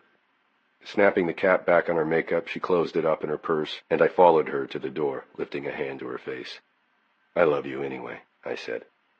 I love you anyway, too, she said, leaning in to kiss me before slapping my ass, hard. I could still hear her laughter long after she disappeared through the door. 4. Max Stella. I watched out the rear window as Bennett's long, purposeful strides carried him down the sidewalk. He looked back over his shoulder and hailed a taxi as soon as he thought we were out of sight. Bloody hell. For someone known for being so absolutely unflappable, he was a mess. He hadn't even kept up that flimsy charade of an illness long enough to see us down the end of the street and round the corner. I turned back in my seat, watching as the lights and tourists roaming the sidewalks passed by in a blur, and let my thoughts move to Sarah. She'd said she felt hollow with how much she wanted me. And Christ, just the memory of those words was enough to wreck me all over again. She was so rarely demanding, and even during our busiest weeks when we hardly saw each other, she was the patient one out of the two of us, always insisting we'd make up for lost time on the weekend or on a Wednesday. For her to tell me she needed more tonight made it almost impossible to deny her. But I could see, in her eyes, the way she'd immediately regretted it, as if by telling me that she knew I'd be torn.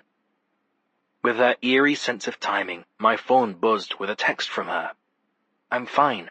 Honestly, I'm sorry I distracted you." I smiled as I typed my reply. "Alas, you're my favorite distraction." "Have fun with the boys tonight," she wrote back. A loud pop drew my attention, and I blinked over to where Henry and Will had uncorked a bottle of champagne. "Show of hands for those of us who think Bennett just needed to rub one out in the bathroom," Will said, offering me a glass of champagne. I waved it off, waiting instead for a real drink at the restaurant. "We did just leave a strip club," Henry said, protective brother mode in full force. "Cut the man some slack." I worked to keep my expression neutral. Will and Henry didn't know the girls were here, but they were eerily close to the mark. "Henry's right," I cut in, surprised to find myself defending Bennett for deserting us to go shag his fiancée during the first night of his stag weekend.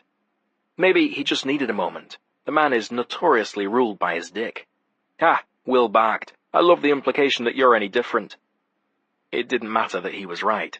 And since meeting Sarah, I'd thought of practically nothing else beyond what she was doing, what she was wearing, and of course, where I could fuck her. The side of me that loved to argue with Will couldn't resist responding.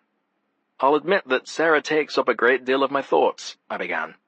"Understandable," Will interrupted, giving me a knowing glance. "But," I continued, ignoring him, "I'm perfectly capable of keeping my head in the game when necessary." Unfazed, he hummed and topped off his drink, settling back into the supple leather seat. "Yes, clear-headed businessmen like yourself never dream of shirking responsibility or, let's say, friendship for a woman." I nodded warily, sensing a trap.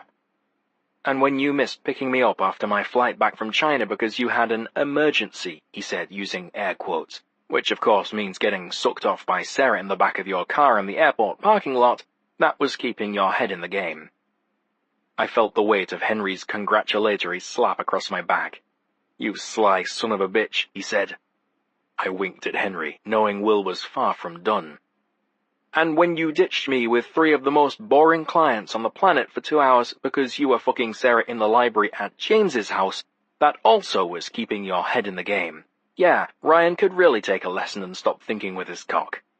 "I think you've got it just about squared," I said, laughing. "Just making sure," he said with a charming smile, lifting his champagne flute to his forehead in salute.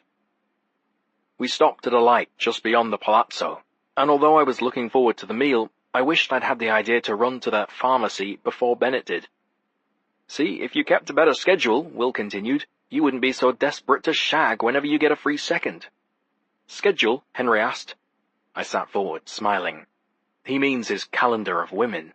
Our Will here might not be attached or fucking everything in a skirt, but he's certainly never at a loss for company. He keeps his relationships neat and tidy and in regular rotation on his calendar. Will frowned while Henry looked between us, obviously confused, and asked, "Wait, are you telling me you schedule your booty calls?" "No," Will answered, glaring in my direction.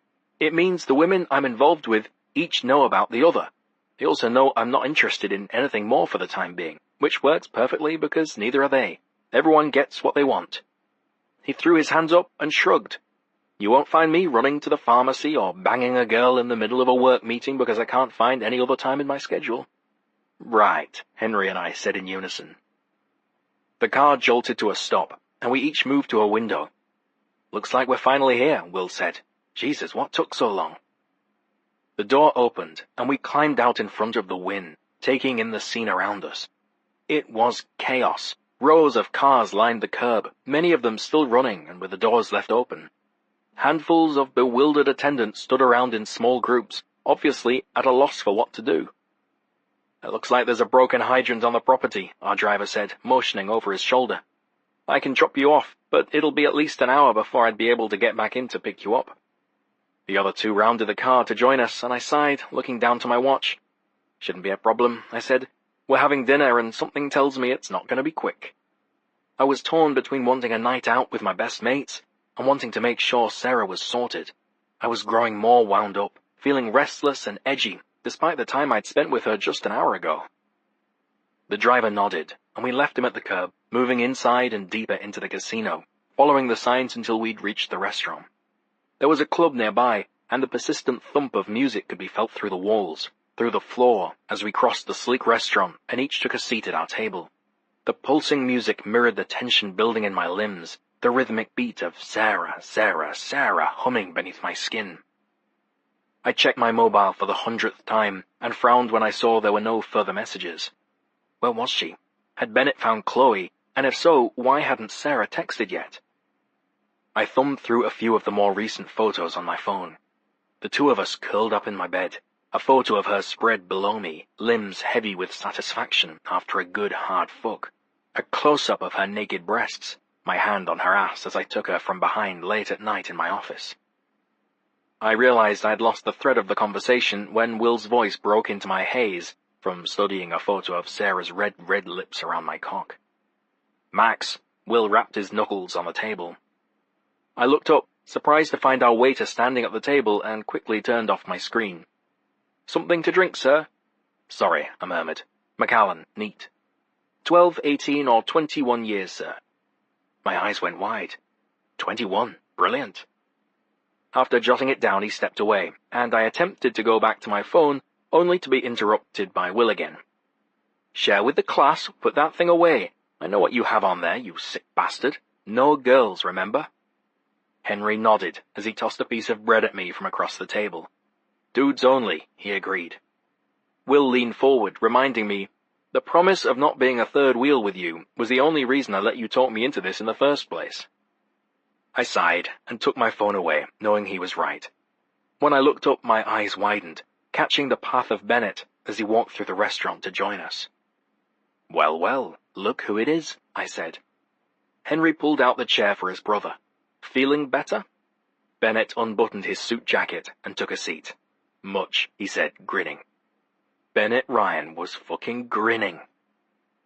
Our drinks arrived and I reached for mine, looking at him over the rim of my glass. "Didn't take too long either, did it?" I asked, feeling a satisfied thrill when his expression fell just long enough to glare at me. "Some things are better when they're fast, like a pharmacy."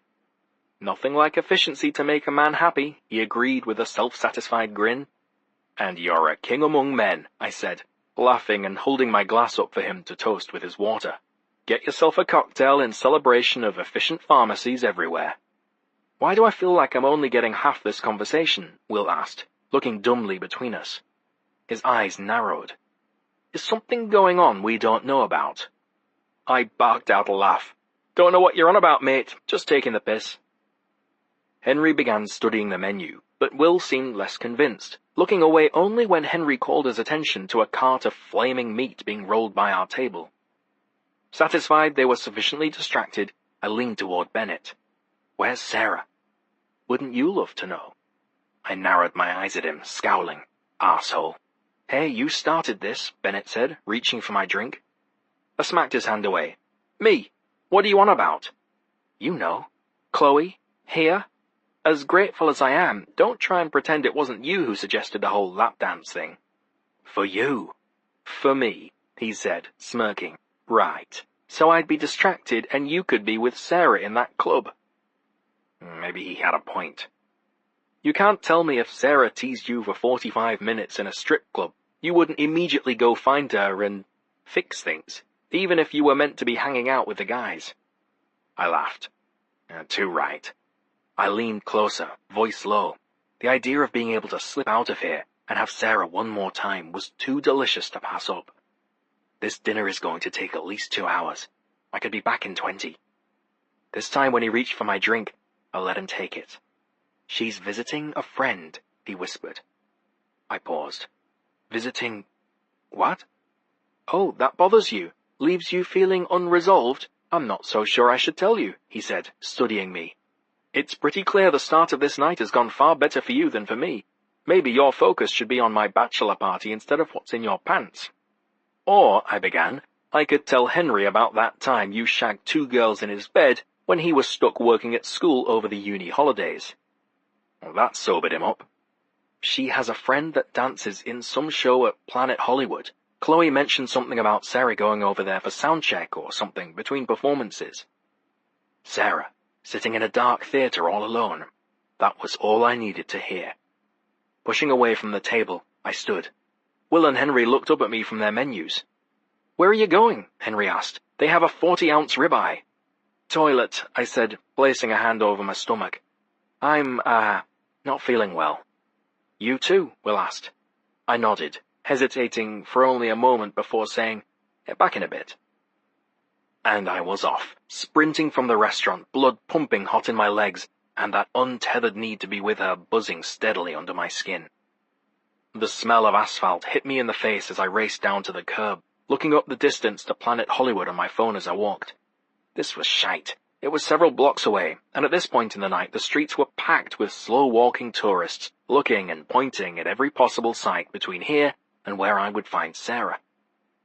Although the car traffic on Las Vegas Boulevard had cleared up significantly, the valet area was still a mess. Some of the same cars were parked curbside, and there wasn't a taxi in sight.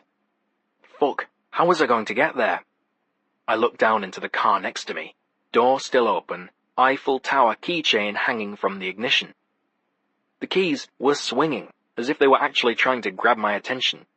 It took me all of 5 seconds to decide that I'd lived my entire life without stealing a car, and how could I possibly have let that happen? Borrowing, I thought. It was borrowing.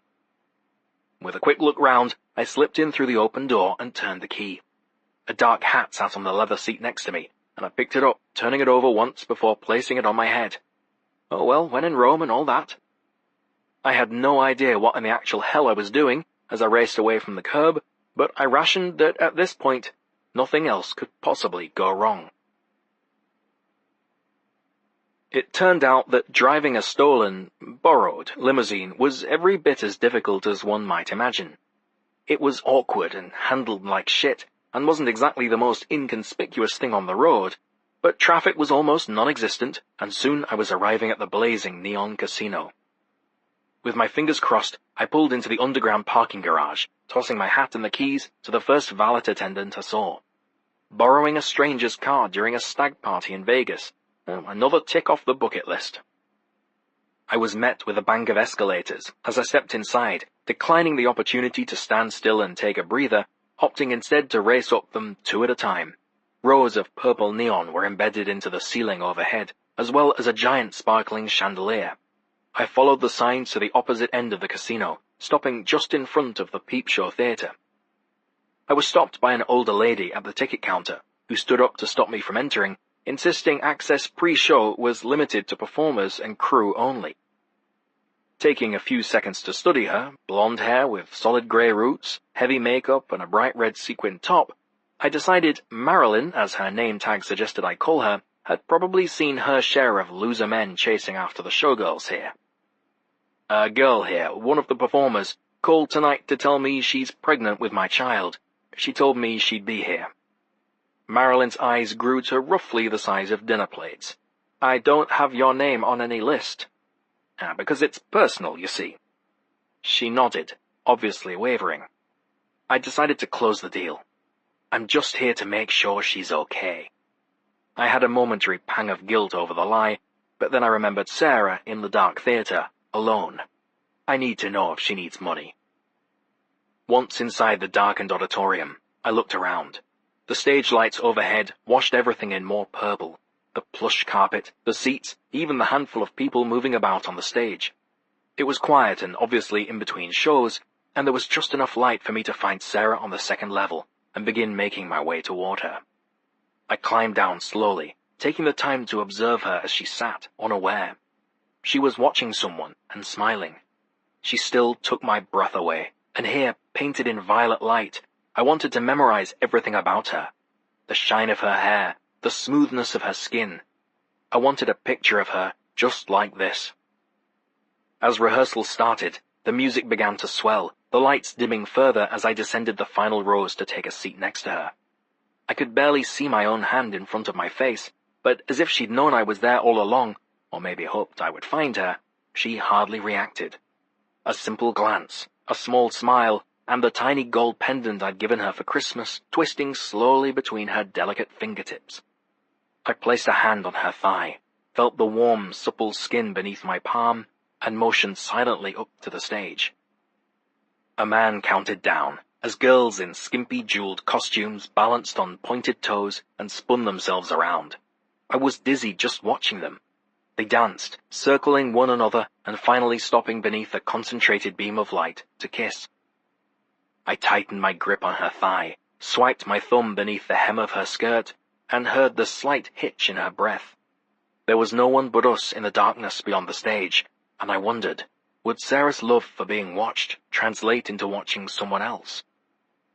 My hand traveled farther up her thigh, and I leaned in to kiss her ear. She sighed, tilting her head as I moved her hair and traced my tongue down the curve of her neck.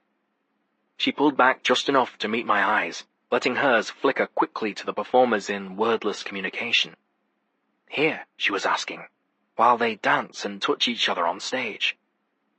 Another woman spun around a gold pole, the single spotlight accentuating every acrobatic movement of her graceful arms and legs, the way her body bowed to the pulse of the music that played in the background. It was erotic, and I felt myself harden even further both from the show in front of us and Sarah's reaction to it. I smiled, shifted in my seat to whisper against her cheek. "What are you thinking?" I asked. "You have to ask?"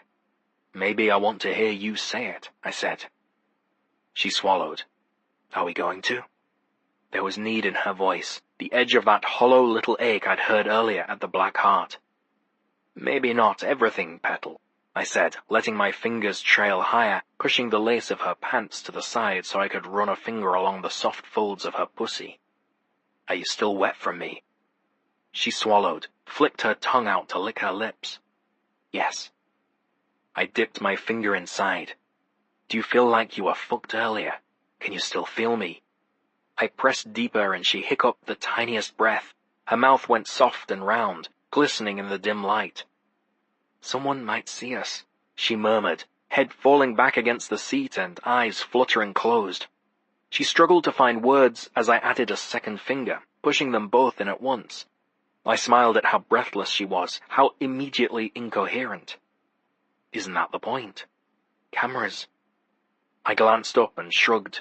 "And what would you do, sweet Sarah, if someone saw you this way? Would that make it better? Would you come on my hand as soon as you heard their feet on the stairs?" She moaned quietly, and I couldn't look away from the hint of movement between her thighs where I touched her, the way she spread her legs farther to open herself up, arching into it. I liked her pliant for me, boneless, where I could arrange her the way I wanted and just take. But I liked her like this, too, desperate and forgetting herself. I groaned, squeezing myself through my trousers because, Christ, would it always be like this? Would I always want her in this way that made me dizzy and completely stupid? I wanted to put her on my lap and ride up into her, hear her screams and the way she said my name over and over, hear it echo off the high ceilings, echoed above the music. It would ring around us, sound back to me, and the people still dancing on the stage would know that she was mine. Of course we couldn't, and when a small moan left her lips, I leaned in, whispered a soft shh against her skin. Her eyes were pinned to the stage, where a woman danced topless, and in the almost pitch-black auditorium, I struggled to make out the side of Sarah's face. The rustle of fabric dragged my attention lower, to where she played with her breast, tugging on her nipple, where her shirt had fallen open the tiniest bit. And the fact that she was getting off on what we were doing and where, by being watched but also watching in return, Well, the thought alone was enough to get me riled up, have me almost shooting in my pants. My heart kicked at my ribs, and I palmed my cock, watching, hearing as Sarah got closer and closer. In the glow of the stage lights, I could see a thin sheen of sweat across her forehead, could feel her beginning to tighten around my fingers. Her sounds changed, growing longer with every circle of my thumb over her clit, every rhythmic rock of her hips. I could feel my orgasm building in my spine. "Sarah," I said, but she leaned forward, catching my mouth in a rough kiss. I wished I had my phone out, or a camera set to record the way her teeth pulled at my lips, the way it must look when her tongue darted out to taste me. Her breath hitched, and I felt her body tense, felt her orgasm race through her, hot and wild, her sounds swallowed by the thump and bass of the music. She reached across me to fumble with my zipper, and I was right behind her. "Oh, fuck yes," I said, practically melting into my seat. My head fell back, and I gave myself over to the feeling. Fuck pedal, pull it hard, fast. 3 rough strokes in, and I felt the pleasure climb up my back, sparking light behind my eyelids, and I came, pulsing in Sarah's hand. The music was suddenly deafening, and I opened my eyes, feeling heat slip from my cock to finally return to the rest of my body. I blinked several times and was met with Sarah's wide grin, the pleased expression she always wore when she'd proven once again how completely she owned me. "There's one to add to the list," I said, focusing again on the performers still wandering around on stage. I saw her bend forward to reach for something in her purse, pulling out a tissue to wipe off her hands before dabbing at my trousers. "I suppose we're back to the old days, where you tell me this is where it ends and I'm to zip myself up and leave you here." Sarah laughed. "How'd you manage to get away from them anyway?" "Told them I was going to the toilet and left." Her eyebrows disappeared beneath her hair, and she fell back against the seat in laughter. "And you've been gone all this time?" I nodded. "Suppose they'll try and suss out the truth of where I've gone. Damn them." I finished adjusting my clothes and leaned across the chair, taking her face in my hands and dragging a finger down her nose. "I've got to go." "Yes, you do." "I love you, Petal." "Love you too, stranger." Chapter 5. Bennett Ryan. I was pretty sure I looked like an idiot. Will and Henry continued to sip their drinks and pore over the menu, oblivious to the fact that I was sitting across from them, damn near giggling and randomly breaking into the widest, goofiest grins imaginable. Despite Max's sudden departure, I was still on a high from how much fun it had been to follow Chloe, then spank and fuck her in a bathroom. And she was going to be my wife. I had no idea how I'd gotten so lucky. "Are you gentlemen ready?" the waiter asked, removing a slew of empty glasses from the table and stacking them on his tray. Will and Henry looked up for the first time in about 10 minutes and blinked around the table. "Max not back yet?" Will asked, surprised. I shook my head, refolding my napkin in an attempt to avoid their eyes. "Doesn't look like it." "Should we wait for him, or?" Henry asked. "I could go out and kill a few minutes at one of the tables while we wait."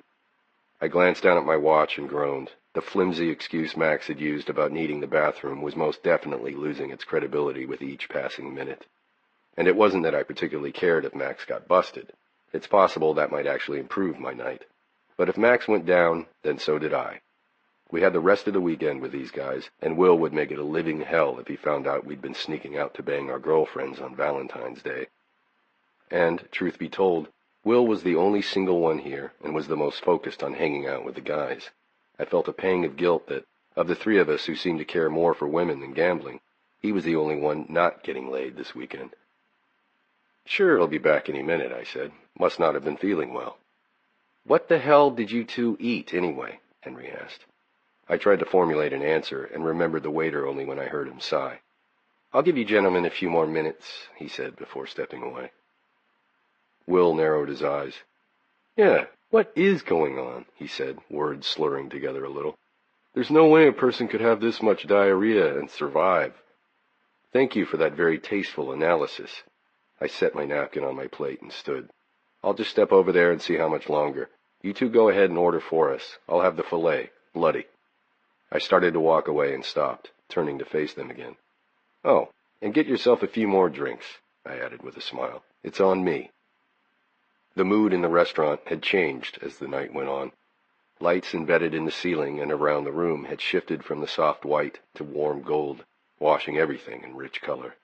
The music was louder, not so loud that you couldn't talk or make out individual conversations, but loud enough that you could feel it deep in your chest, a pounding like a second heartbeat. It felt more like a nightclub than a restaurant now, and made it easier for me to step out unnoticed, to text Max. "Where the fuck are you?"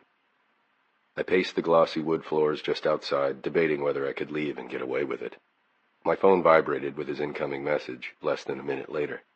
"Just pulling up, 2 minutes." "We need to talk," I answered. "I'll meet you near Valet."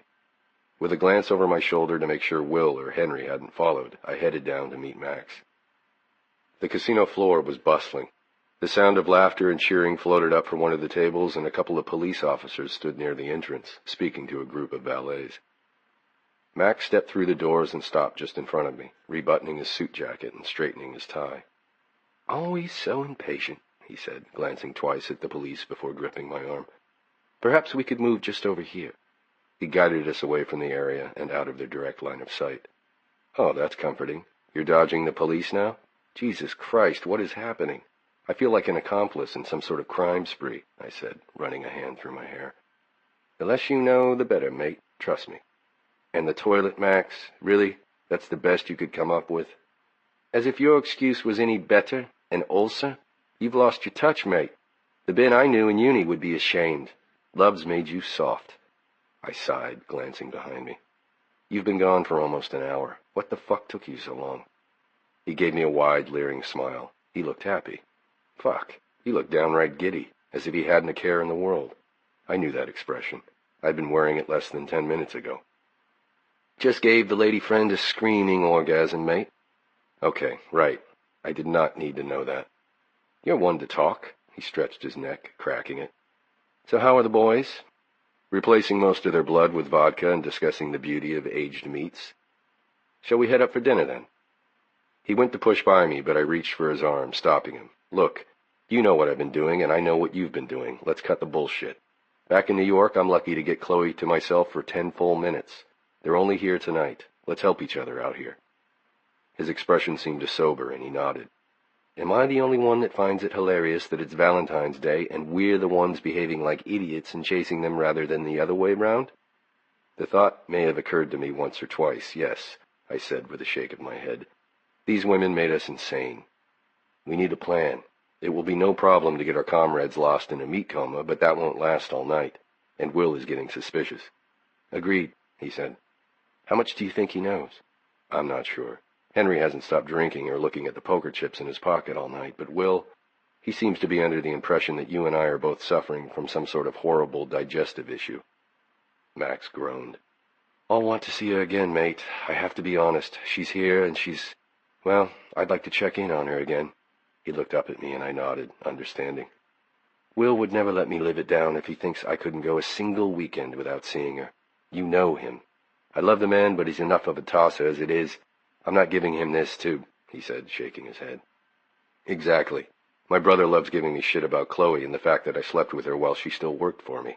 If he finds out about this, there won't be a Ryan family holiday where he doesn't regale everyone with the story of the other time Bennett couldn't keep it in his pants. Fuck that." "Right.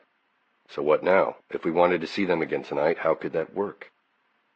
Max paced back and forth in front of the registration desk before turning to face me. "I think I've got it. Tell me." "I'm thinking," he was looking down at the ground, still putting the pieces together in his head. "I think we need them distracted, yeah? And we want to make sure Will has a brilliant night." I nodded. "But it's got to be more than booze. Those two have been drinking all night and somehow still seem to be functioning. I don't want them blind or face down in a gutter somewhere." "Obviously." Max pulled out his phone and began scrolling through the contacts. I shifted from foot to foot and kept glancing over my shoulder, waiting for Henry to come out and drag me back by my collar to the table. When I turned back to Max, he'd stopped on a number. "Who are you calling?"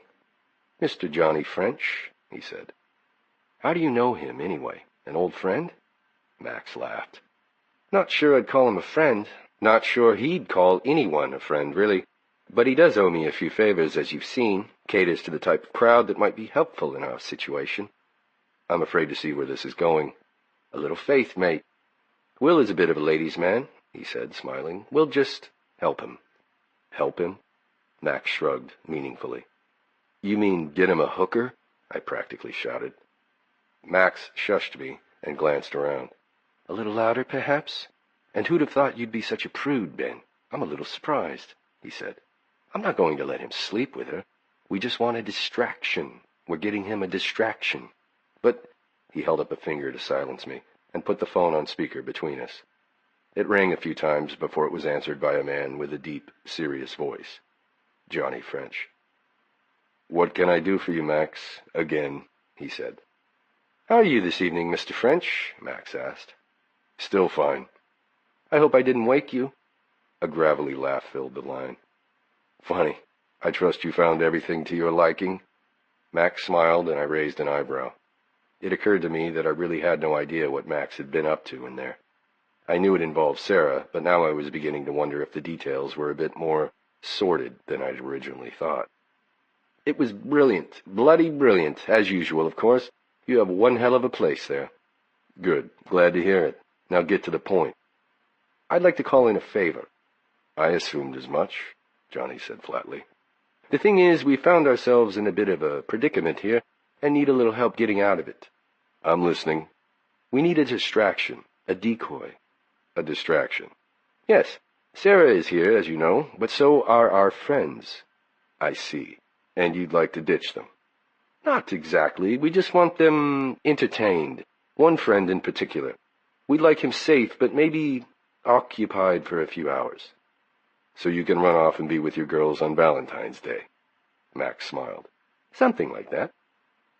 Silence filled the line, and Max and I looked up at each other in question. Did he hang up? I mouthed. Max shrugged. Still there, mate? He asked. I'm here. And yeah, no problem. Pretty sure I have the perfect distraction in mind. I don't trust him, I said on our way back to the restaurant.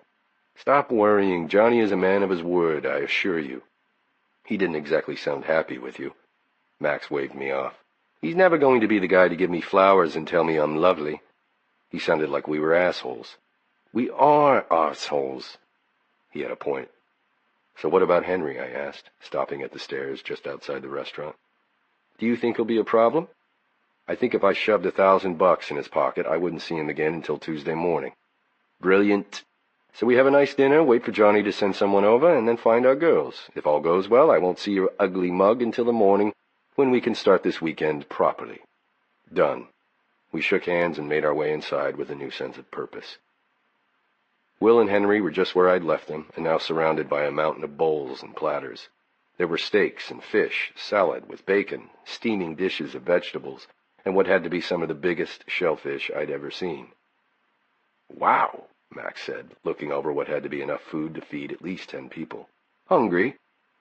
We didn't know what you'd want, Henry said with a shrug.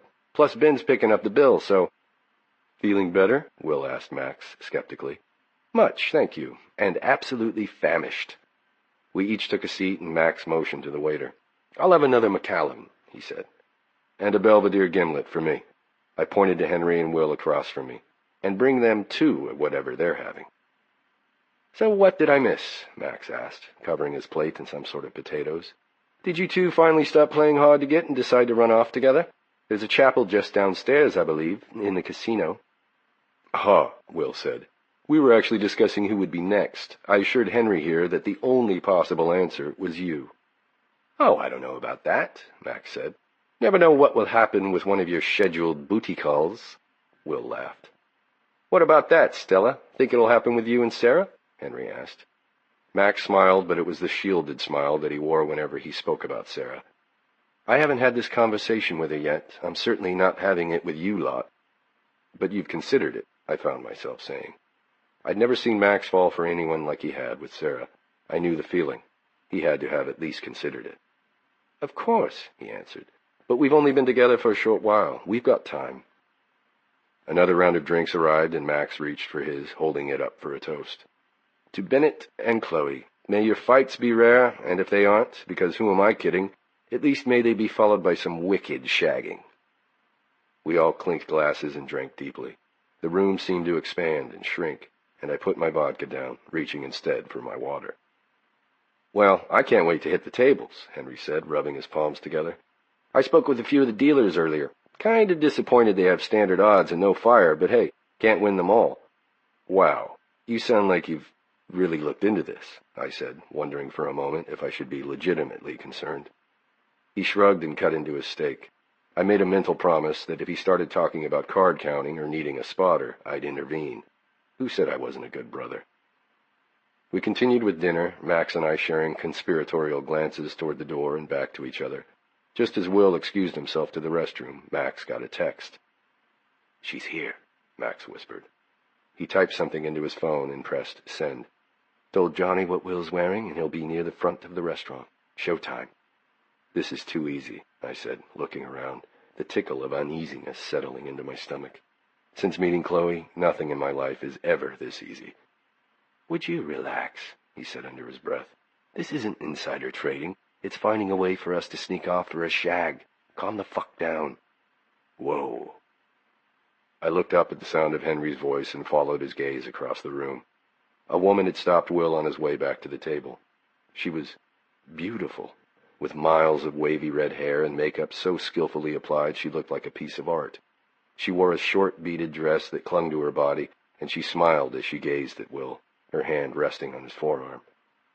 "But," I nudged Max and pointed, sitting back when he looked up. "Is that the woman Johnny sent?" His eyes widened before they narrowed slightly, as if he were trying to get a closer look, figure out what didn't quite add up. "What the?" Henry said. Max began typing furiously on his phone while Henry and I continued to watch Will. The escort stood about eye level with him and had steered him toward the bar. It looked like Will might be buying her a drink. "I'm confused. Is that—" Will looked over at the table, meeting my eyes.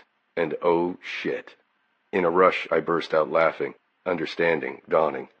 Johnny had totally fucked with us, and from the second the woman found him, Will knew exactly what we'd done. The gauntlet had most definitely been thrown. "That son of a bitch," Max swore, but I didn't have time to ask because it looked like Red was ready to put the moves on Will. We all watched in rapt silence as the escort leaned in, whispering something in his ear. Her hand was big, bigger than my own, and she placed it against his chest, fingers twisting in the fabric. Will laughed, shaking his head before nodding to us at the table. With a seductive grin, she gripped his shirt and pulled him forward, kissing him hard on the lips. Damn. He stepped away in a daze and made his way back to the table. As he took his seat, we each looked at each other, unsure of what had actually happened. Will was silent for a moment, blinking several times before reaching for his drink. He drained it in one pull, then took a deep breath. "You're a bunch of assholes," he said, leaning back in his chair and popping a shrimp into his mouth. "But as far as kissing a dude went, that actually wasn't bad." Honestly, that one really had ended up in the win column for Will. I glanced across the table to where he perused the dessert tray, still wearing the same smug fucking grin. "Am I really, really drunk, or did we accidentally hire a male prostitute to distract our friend?" I asked Max. He didn't answer, just held up his phone, displaying his most recently delivered text message. A picture of Johnny's hand, middle finger extended. Perfect.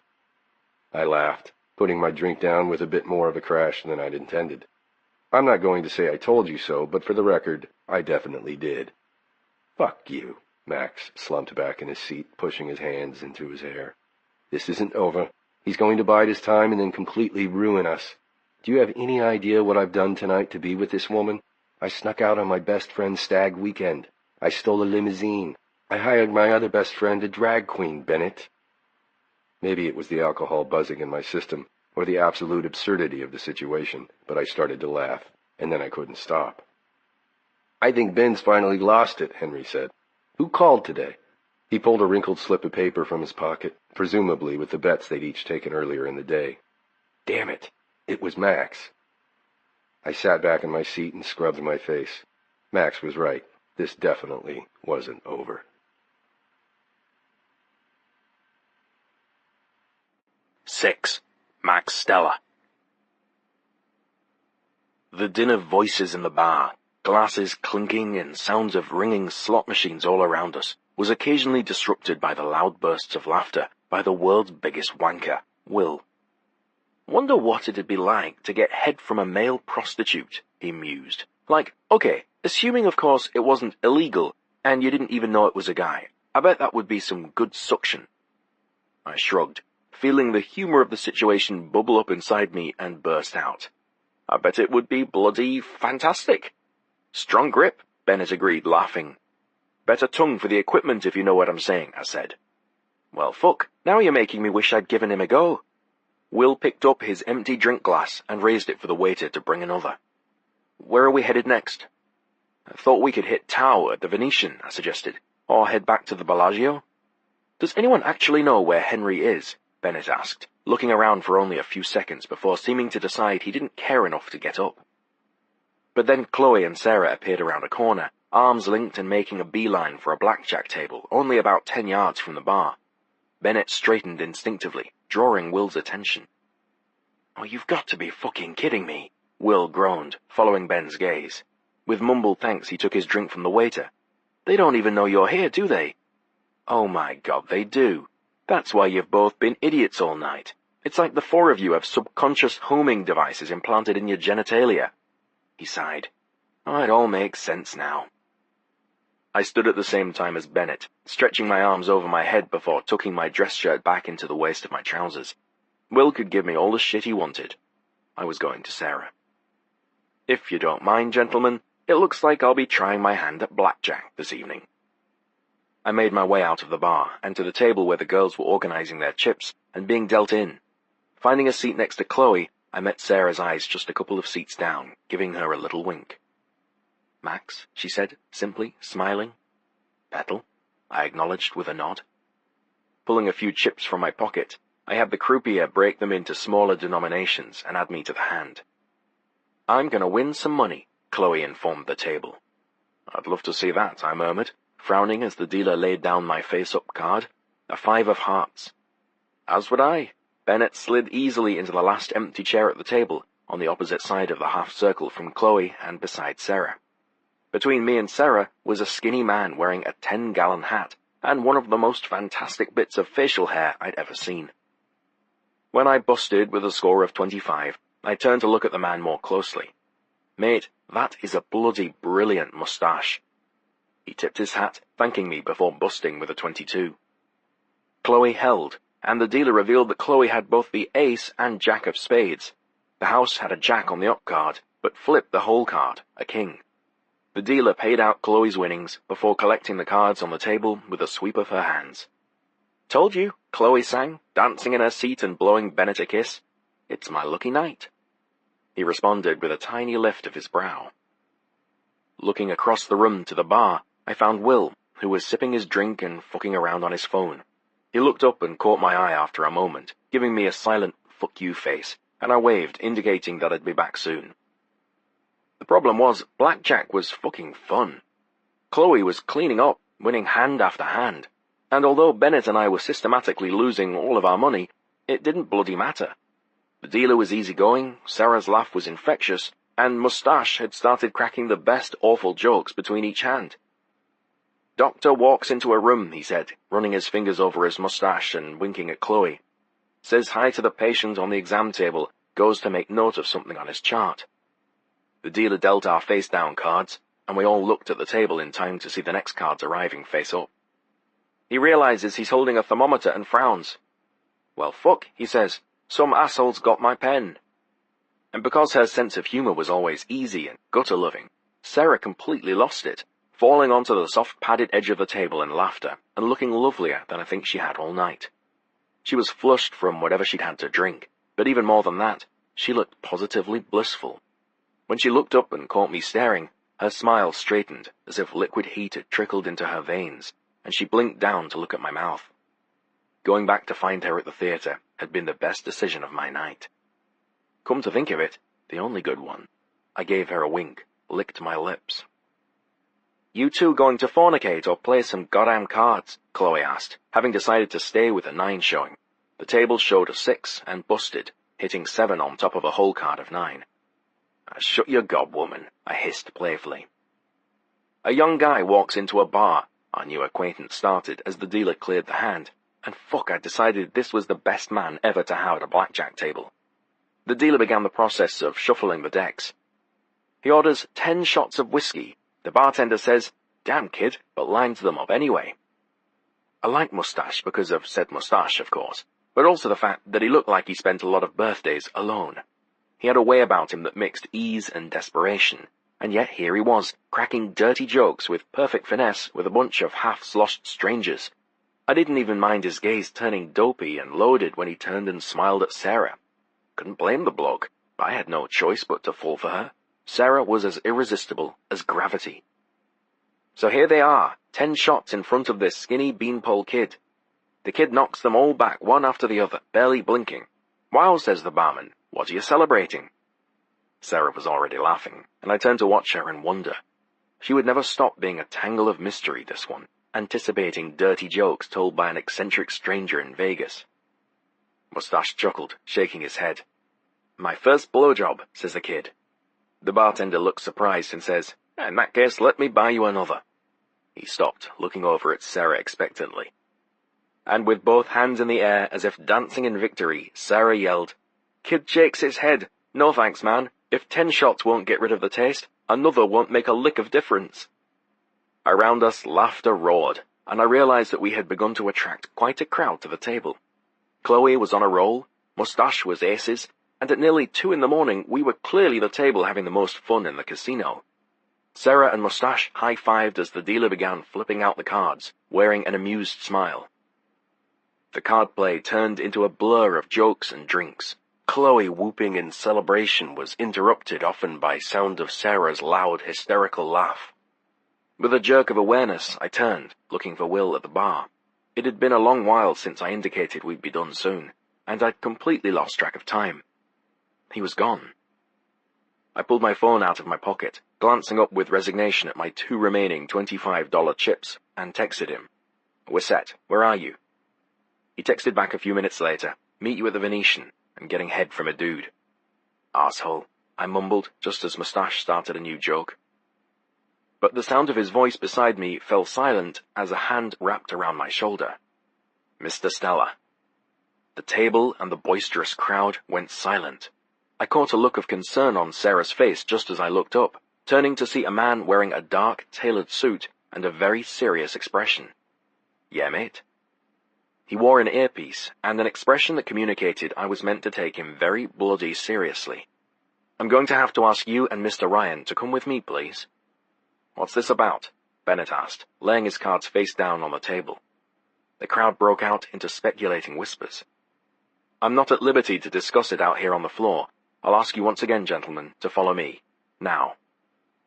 Without further question, we stood, exchanging baffled looks and following the man away from the table. I turned, giving Sarah an encouraging smile, mouthing, "It's fine." What, after all, could we possibly have done? The man in the black suit led us through a service doorway, down a long empty corridor, and then through an unlabeled door. Inside the stark white room was a metal table, not unlike the one I'd started my evening with, and 3 metal folding chairs. "Have a seat." The man indicated that we each sit in one of the chairs, and then turned to leave. "What's going on?" Bennett asked. "We followed you here readily out of courtesy. The least you can do is tell us why you asked us to leave the table." "Wait for Hammer." The man nodded toward the remaining empty chair, and then left. I settled back into my seat while Bennett stood, pacing for a few quiet minutes before sighing and sitting down next to me again. He pulled his phone from his pocket and texted something, presumably to Chloe. "This is a load of shit," he grumbled. I made a noise of agreement, but then stopped from saying more when we heard footsteps coming down the hall toward us. 2 guys walked through the door, both sporting dark suits, short-cropped hair, and hands the size of watermelons. Neither man was taller than me, but I had the distinct impression they had more hand-to-hand combat training than I did, which is to say, some. They stared at us for what seemed like full, heavy minutes of silence, assessing. I felt sweat beads at my forehead, wondering if these men were the owners of the limo I'd borrowed for my short romp with Sarah. They were definitely either limo drivers or hitmen. Or perhaps they were undercover policemen here to reprimand us for hiring a prostitute. Had we actually paid for her? Could she be traced to us? Or Bollocks. Maybe Sarah and I had been caught on camera, and they were here to bust us for our public escapades earlier. I mentally filed through the phone calls I would need to make once booked on charges of public indecency. Lawyer, Sarah, mum, smug business partner, hysterical sisters. And then I saw the image of all the creepy mugshots in the paper of men and women arrested for fucking in cars or on bridges or on school grounds, and realized this is why Sarah and I kept our activities to Johnny's club. There, we'd never see a man in a suit coming to reprimand us. Johnny would shut that nonsense down before the police even had time to enter the club's coordinates into their GPS. I glanced at Bennett, who, now that the men had joined the room, was sitting in his own chair, looking as relaxed as he would be at the head of a boardroom table. He had one hand in his pocket, the other resting on his thigh, and was staring evenly up at the two men in front of us. "Good evening, gentlemen," I said, deciding someone needed to start the festivities. The guys were hulks, brutes, goons, getting their ideas for facial expressions from comic books or Tarantino films. It was almost too easy to want to have fun, just a little. The first one to speak was the shorter of the two, though by no means short, and had a voice about as deep as a 5-year-old girl's. "I'm Hammer. This here is Kim." Beside me, Bennett Ryan was just drunk enough to say, "I appreciate the irony of that, on both counts." The man who introduced himself as Hammer stared at Bennett for a long pause before asking, "Any idea why we asked Leroy to bring the two of you back here?" I answered, no, just as Bennett answered, "Well, it's definitely not because we cleaned out the house." When he said that, and for the first time since we were brought back into the room, it occurred to me that we were more likely here for gambling-associated reasons than grand theft auto or public indecency. Instead of being booked and ultimately released, we were going to have our fingers broken one by one by a eunuch named Hammer and a brute named Kim. Brilliant. Hammer smirked, saying, "Do you have any idea how many assholes like you we see back here, out for a weekend with their STD-infested douchebag friends, thinking they'll use their brand-new copy of Card Counting for Dummies to clean out the house, so they can go back and bang their ugly-ass girlfriends and impress them with the $500 they won?" Clearing his throat with authority, Bennett asked, "Do we really look to you like two men who would find thrill in winning $500? Kim, who was somehow both much larger and less intimidating than Hammer because of the rubies in both of his ears, lurched forward, slamming his fists down on the table, making the entire fucking room shake. I couldn't help but notice that Bennett barely flinched at all. I sure as hell jumped. I'd been convinced the metal table was going to collapse on our legs. "You think this is your motherfucking mommy's house?" Kim growled, his voice as low and gravelly as Hammer's was girlish. "You think you're playing Go Fish at a fucking linoleum table?" Bennett sat motionless, his face impassive. The man turned to me, eyebrows raised as if I was meant to speak for both of us. "No," I said, giving my best relaxed smile. "If we were at my mum's house, we would have been offered chips and Guinness." Ignoring my wisecrack, Hammer stepped forward. "What do you think the house does when we get card counters in here?" "Mate, I wouldn't know how to count cards, even if I was trained by fucking Rain Man. The repercussions are beyond me." "You think you're funny?" I sat back in my chair, exhaling heavily. This was pants. "I think I'm baffled. I lost all my chips. Even if we were counting cards, we're not exactly good at it, so I can't quite suss out what we're doing here. The best counters let themselves lose sometimes. You think by counting you'll only ever win?" I sighed, leaning forward, my elbows resting on my knees. This was going nowhere with the continued rhetorical questions. "Can I tell you a secret?" Hammer looked surprised, straightening. "Go." "I've never played blackjack in my life before tonight." "This one," I said, nodding to Bennett, "he negotiates drink prices when we're sitting at a table and they're already free. He doesn't fucking gamble." Snorting, Kim said, "And yet here you are. In a 2-deck pitch, you stand on S17, double after split." Bennett leaned forward, genuinely curious. Was that English? For the first time since we walked in here, I saw the corner of Kim's lips twitch as if repressing a smile, or a snarl, I couldn't actually be sure. "I'm going to give you 2 choices," Hammer said. 1, I break your fingers, or 2, I break your face. I blinked, feeling a brief moment of pride that I had correctly predicted our punishment, but something felt off. Just because I hadn't played blackjack in Vegas before didn't mean I had been living under a rock. Finger and face breaking seemed a touch off protocol for a couple of guys suspected of counting cards. "Let's see your hands," Kim said, patting the table. "You're delusional," Bennett replied, laughing incredulously. "I'll start with the pinky," Hammer said, lips twitching. "No one needs their pinky." "Get stuffed, all right?" I growled, feeling a disorienting mix of impatience and righteous indignation building in my chest. "Forget the accent. I'm a fucking American citizen, you assholes. I know my rights. If you're going to start talking about getting violent, get a fucking cop or lawyer in here." The door swung open, and bloody Will entered, clapping slowly. Ice trickled into my veins, and I leaned back in my chair with a harsh exhale. "Oh, you wanker," I sighed. It was perfect. He smiled at Hammer and Kim, and I groaned, dropping my head onto my arms on the table. I should have known. "You were angry but convincing," he said to me. "You might have thrown in an indignant fist slam for full effect, but I really like what you did with the American citizen bit. Really got me right here." I looked up just as he tapped his chest over his heart, eyes soft and praising. While Hammer and Kim stepped to the side, laughing, Bennett stood, walking over to Will. For a second I wondered if he was going to punch him, or maybe just kick Will in the ghoulies, but then I realized he was smiling. He looked Will in the eye for a count of about 3, and then patted his shoulder before simply walking to the door. "Well played," he murmured, before disappearing down the hall. Hammer and Kim moved to me, hands extended and smiles full and easy now. "Sorry, man," Hammer said, laughing. "Mr. Johnny French called, said we needed to help your friend Will even the score. Apparently you deserved some payback for acting like pussy-whipped little babies earlier." He held his hands up, shrugging in a way that made me wonder whether he was officially associated with the mob. "We just wanted to fuck with you a little." "Seemed the easiest way to get you away from the ladies," Will said, rocking on his heels. I sighed, rubbing my face and feeling my heart rate slowly return to normal. All said, this was a pretty brilliant prank.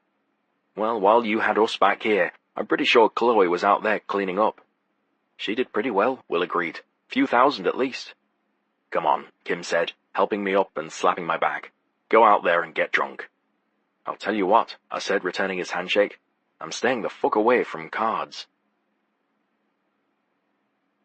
"I'm an American citizen," Will yelled, and then collapsed into the couch in hysterics. It was probably the 10th time he'd made this proclamation in the past 15 minutes. "So," I began, "you paid those men $100 to scare the piss out of us. How'd that work out for you?" Ignoring me, Will pretended to wipe away a tear. "Your patriotic battle cry at the end is going to stay with me for all my days." "It was pretty amazing," Bennett agreed. We sat around a low glass table in a posh bar at the Bellagio, lounging on soft suede couches and sipping what felt like our millionth cocktail of the night. My inebriation snuck up on me. Until this moment, I hadn't really felt it, but with my adrenaline slowly slipping from my veins, and knowing the girls were safely somewhere in their beds, my limbs grew heavy with the effects of our adventures and the accumulated alcohol. All around us, the bar was quiet. It was well past 3 in the morning, and most of the people remaining were in the casino, or at one of the more wild bars. From the corner of my eye, I saw a man approach our table. He wore a tailored suit, an earpiece, and had the distinct look of importance about him.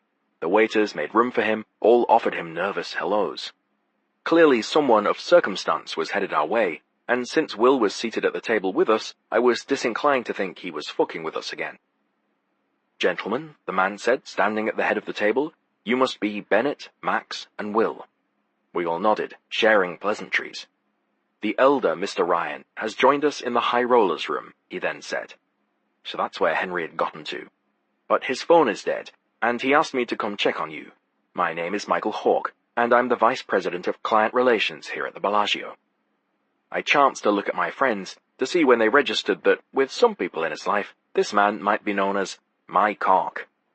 Will closed his eyes for a beat, swallowed with effort, and then opened them again, containing himself. Bennett nodded, and to my complete fascination had to bite his top lip to repress any further reaction. "I wanted to make sure that you were enjoying your night," Mr. Hawke continued, looking at each of us in turn. "It's been fantastic," I answered, unable to look away from Bennett. I hadn't seen anything like this from him in at least a decade. His lips shook, he covered it with his finger, and his eyes started to water. Finally, he looked over to me, and then he absolutely fucking broke. With a hand splayed over his face, Ben leaned back into the sofa and shook with laughter, just drunk enough and tired enough and full up to fucking here with the insanity of the night to completely lose his shit over some guy named Mike Hawk standing in front of us. Beside him, Will turned red before bending and covering his face with both his hands.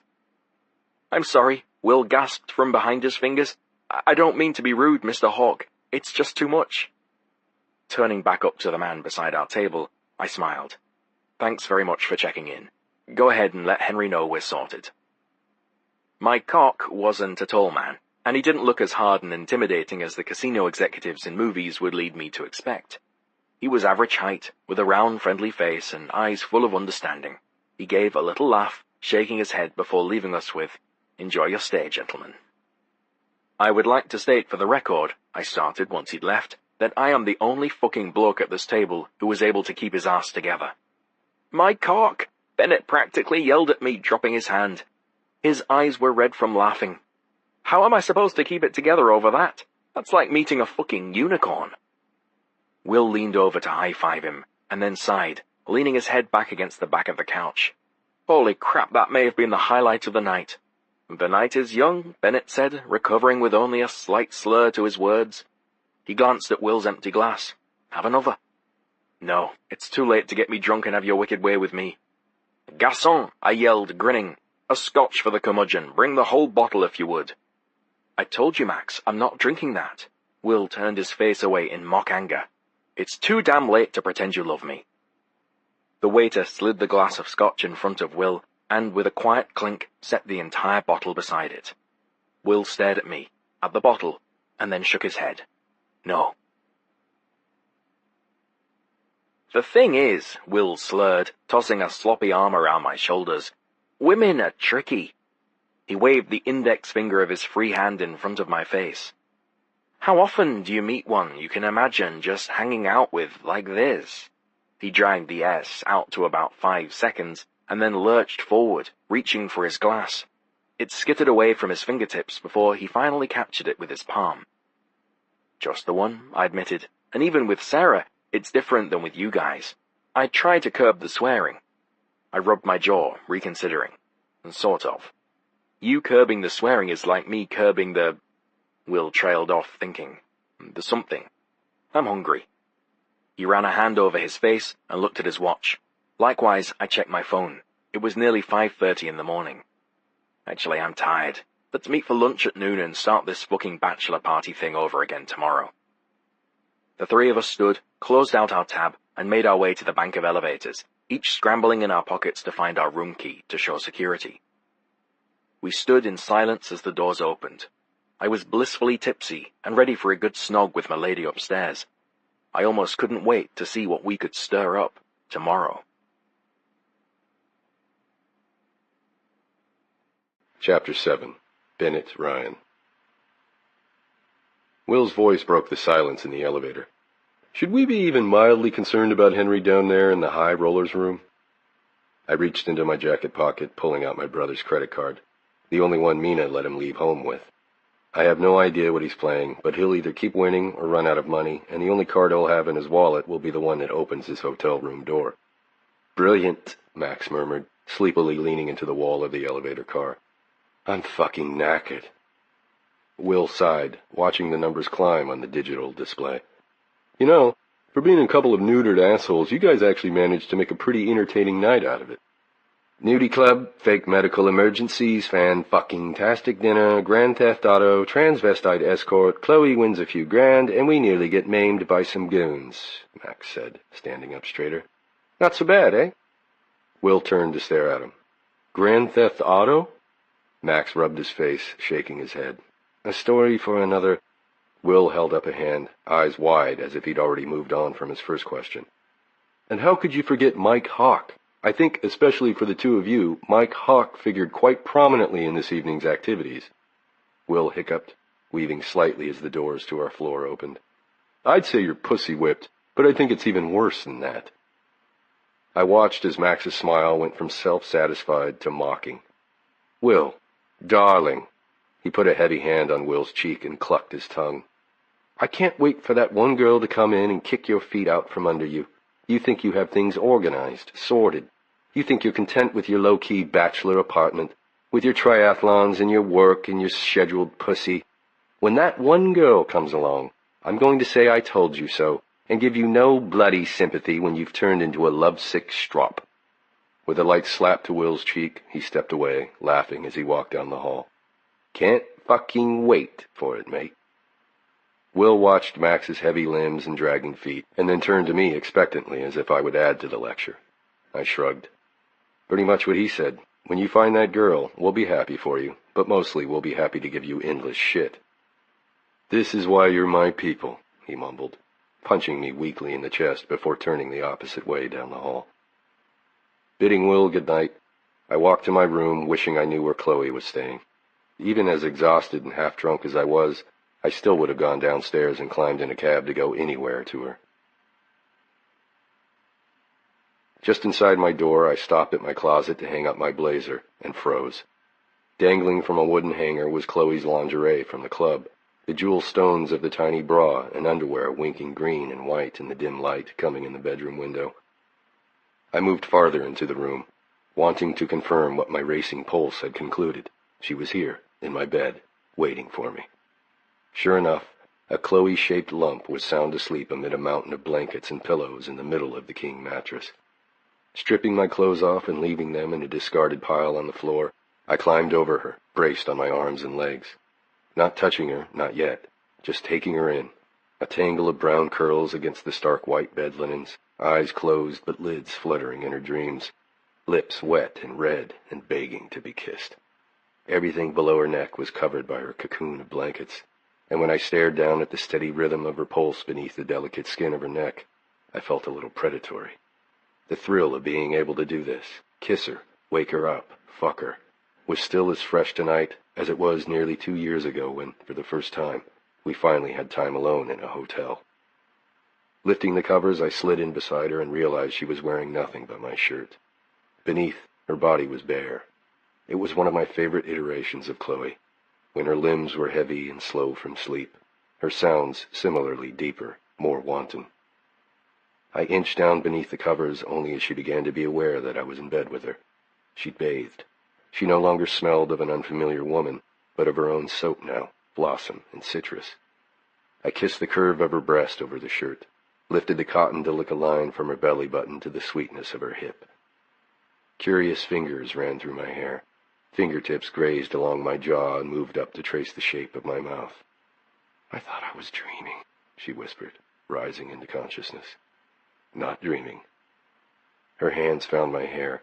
Her legs opened wide beneath the covers because she knew now that I was there, and that I was going to give her what she loved more than almost anything on the planet. Shifting so I was lying between her legs, I bent and blew a soft stream of air across her pussy, teasing and relishing how she bowed off the bed for me, urging me closer, offering her little broken sounds of pleasure. It was a dance I loved, kissing her hips, her thighs, exhaling oh so close to that sweet, tiny slide of skin. The room was cool, but her skin was already damp with perspiration, and with a single finger I easily slid through the heat of her sex. My Chloe cried out, in a tangle of relief and need. She didn't urge me faster because if she learned anything, it's that I would just slow down. She was in my bed, in my room, already my wife for all intents and purposes, and no way was I rushing this when I'd been thinking of her all night, and had nowhere to be early tomorrow morning, this morning, except in bed with her. I let her feel my breath in my fingers, kissed her stomach, tasted her skin. Fuck, she's beautiful, I thought, with her arms stretched over her head, her hands searching for the anchor the rest of her didn't seem to feel. Her hips rolled in front of me, searching, and finally I couldn't take the seduction of her, the warmth and sweetness anymore. I kissed her gently just once, closing my eyes against the intensity of it. I wanted more. I wanted, as always, to find a way to taste and fuck her simultaneously, and the second my tongue slipped out to glide across the small rise of her clit, I was fucking done, mouth open and sucking, devouring. With a cry, she dug her hands fully into my hair, hips sliding and rocking into me, and it became a rhythm we fell into without effort, without stutter. She was silky and warm, and her legs found their way over my shoulders, down my back, closing around me until the only thing I could hear was the muffled sound of her pleas, the rustle of sheets beneath her as she moved up into me. Her body couldn't decide what it wanted, tongue or the pressure of my lips, so I made the decision for her, hungry after a night of secretive, hurried sex and so little intimacy. I surrounded her with my mouth, sucking and reminding her, this is how I love you, both soft and wild. I am fucking lost in you. Her body was so familiar to me, its dips and curves, the flavor of her sex as she went from sleeping to wild. And although I'd started this wanting to tease her, I couldn't. Her release was a precursor to mine. She came quickly, legs falling away, back bowed until her cries quieted and thighs stopped trembling. She propped herself up on her elbows, watching me. I kissed up her navel, pushing my shirt up her body as I went, and exposing the soft fullness of her breasts. "Hello, my lovelies." "Did you have fun tonight?" she asked, voice still groggy with sleep and pleasure. It was definitely interesting. My teeth found the bottom swell of her breast, and then my tongue slid up the curve, found her nipple. "Bennett?" I paused my gentle attack on her chest to look up and catch the uncertainty on her face. Is it really okay that we did this? That I crashed your bachelor party? I mean, it basically hijacked your first night here. Do you think I'm at all surprised you decided to take charge at the club?" She closed her eyes, smiling a little, but only a little. Not being surprised isn't the same thing as being glad that I did it. I pushed my shirt the rest of the way up her arms, trapping her wrists above her head, and using it to tie her hands together. "We have all weekend to celebrate the bachelor thing. It's really okay that you did this." I leaned down, sucked her neck. "In fact, if you ever stop doing crazy things like that, stop being wild and foolish because you want me so much, it might just ruin me a little." "A little?" I could hear the smile in her voice. Looking down at her face, at her hair fanned across the pillow, eyes heavy with desire and satisfaction in equal measure, I had the sense of being pulled backward through a cable in time. How the fuck had we gotten here? This woman beneath me was the same one I despised so viciously for months, the one I'd fucked with such combustible need and hate. And now she was in my room on the weekend of my bachelor party, wearing my grandmother's ring, hands tied over her head with my favorite T-shirt, the one she'd claimed as her own months ago. Chloe tilted her head, catching my eye. "Where did you go?" I closed my eyes, swallowing. "Just remembering." She waited, eyes studying me. "I was just remembering everything and thinking about how we started and what it was like before. I was trying to remember that last woman I was with before you. I don't think I ever told you about that night." Beneath me, she laughed. "This has the potential to be such a romantic conversation." She wiggled a little, rubbing her slick skin along the underside of my cock. "Just listen," I murmured, bending to kiss her. Pulling back, I said, "She was my date at the fundraiser for Millennium Organics. You were there, too." "I remember," she whispered, watching my lips. "You had on this dress," I exhaled. Fuck. That dress. It was red. Yes, but not just red. Fire engine red. Siren red. You look like a fucking beacon. A devil. Which is pretty appropriate, considering. Anyway, Amber was my date, and... "Blonde, tall, fake boobs?" she asked, clearly remembering. I took a small bit of pleasure knowing she was paying close enough attention even then to remember my date nearly 2 years later. "That's her, and she was..." I sighed, remembering my complete apathy that entire evening. "She was nice enough, but she wasn't you. I was obsessed with you, but in a really fucked up way. I loved finding ways to push your buttons, just to see you react to me for a second. I loved getting a rise out of you, because I think it meant that I was the focus of your thoughts for a moment, however rage-filled." She laughed again, stretching to kiss my neck, sucking lightly. "Psychopath." "That night," I continued, ignoring her, "you were getting a drink at the bar, and I walked up to you and made some crack. I don't even remember now what it was I'd said, but I'm sure it was nasty and unnecessary." I closed my eyes, remembering her face, how she stared at me blankly, without even a trace of interest. You looked at me and then laughed before taking your drink and just walking away. It fucking wrecked me, I think, though I didn't really get that until later. I was used to seeing you react to my jabs with a tiny hint of hurt feelings, anger, or frustration, but to see absolutely nothing but indifference, fuck, that was it for me. I don't remember what you said either, she admitted, but I'm sure it took a lot of effort for me to look unaffected. We left not long after that, Amber and I. I smoothed a hand up Chloe's body, over her breast, to her face. I looked her in the eye and admitted, I fucked her, but it was awful. You kept barging into my head. I would close my eyes and imagine what it would be like to touch you. I tried to imagine the sounds you would make when you'd come, how you would feel. That's when I came. I bit the pillow to keep from saying your name. She exhaled sharply, and I realized she'd been holding her breath. Did you go to her place or yours? I looked away from where my fingers ran over her jaw and met her eyes again. How was that relevant? Hers. Why? Shrugging, she whispered, just curious.